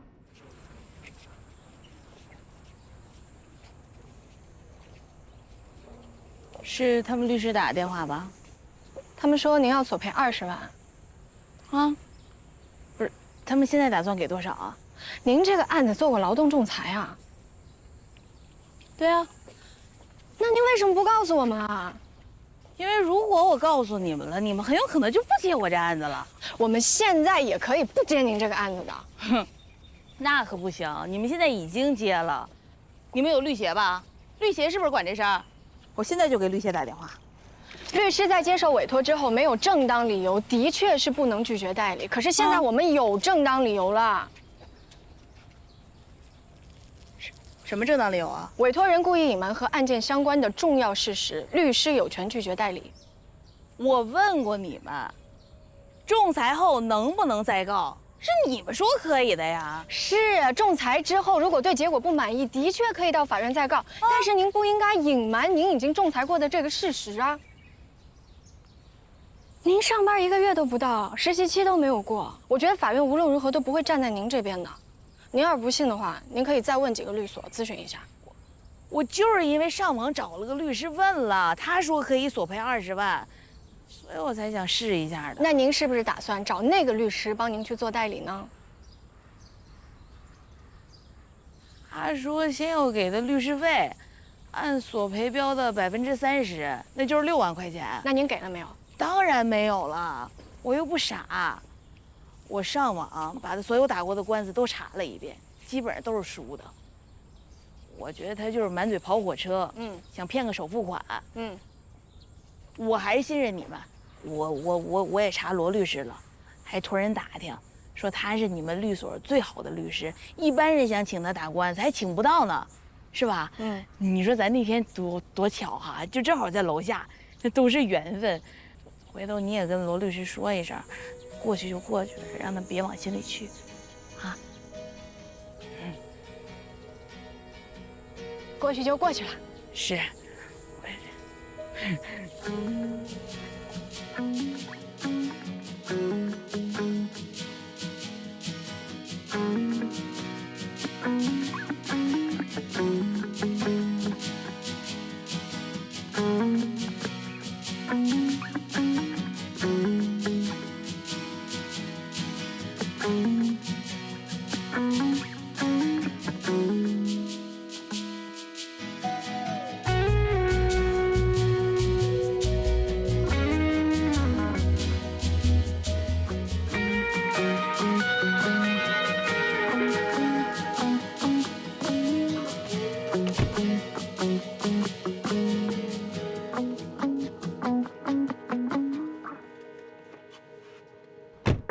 谁？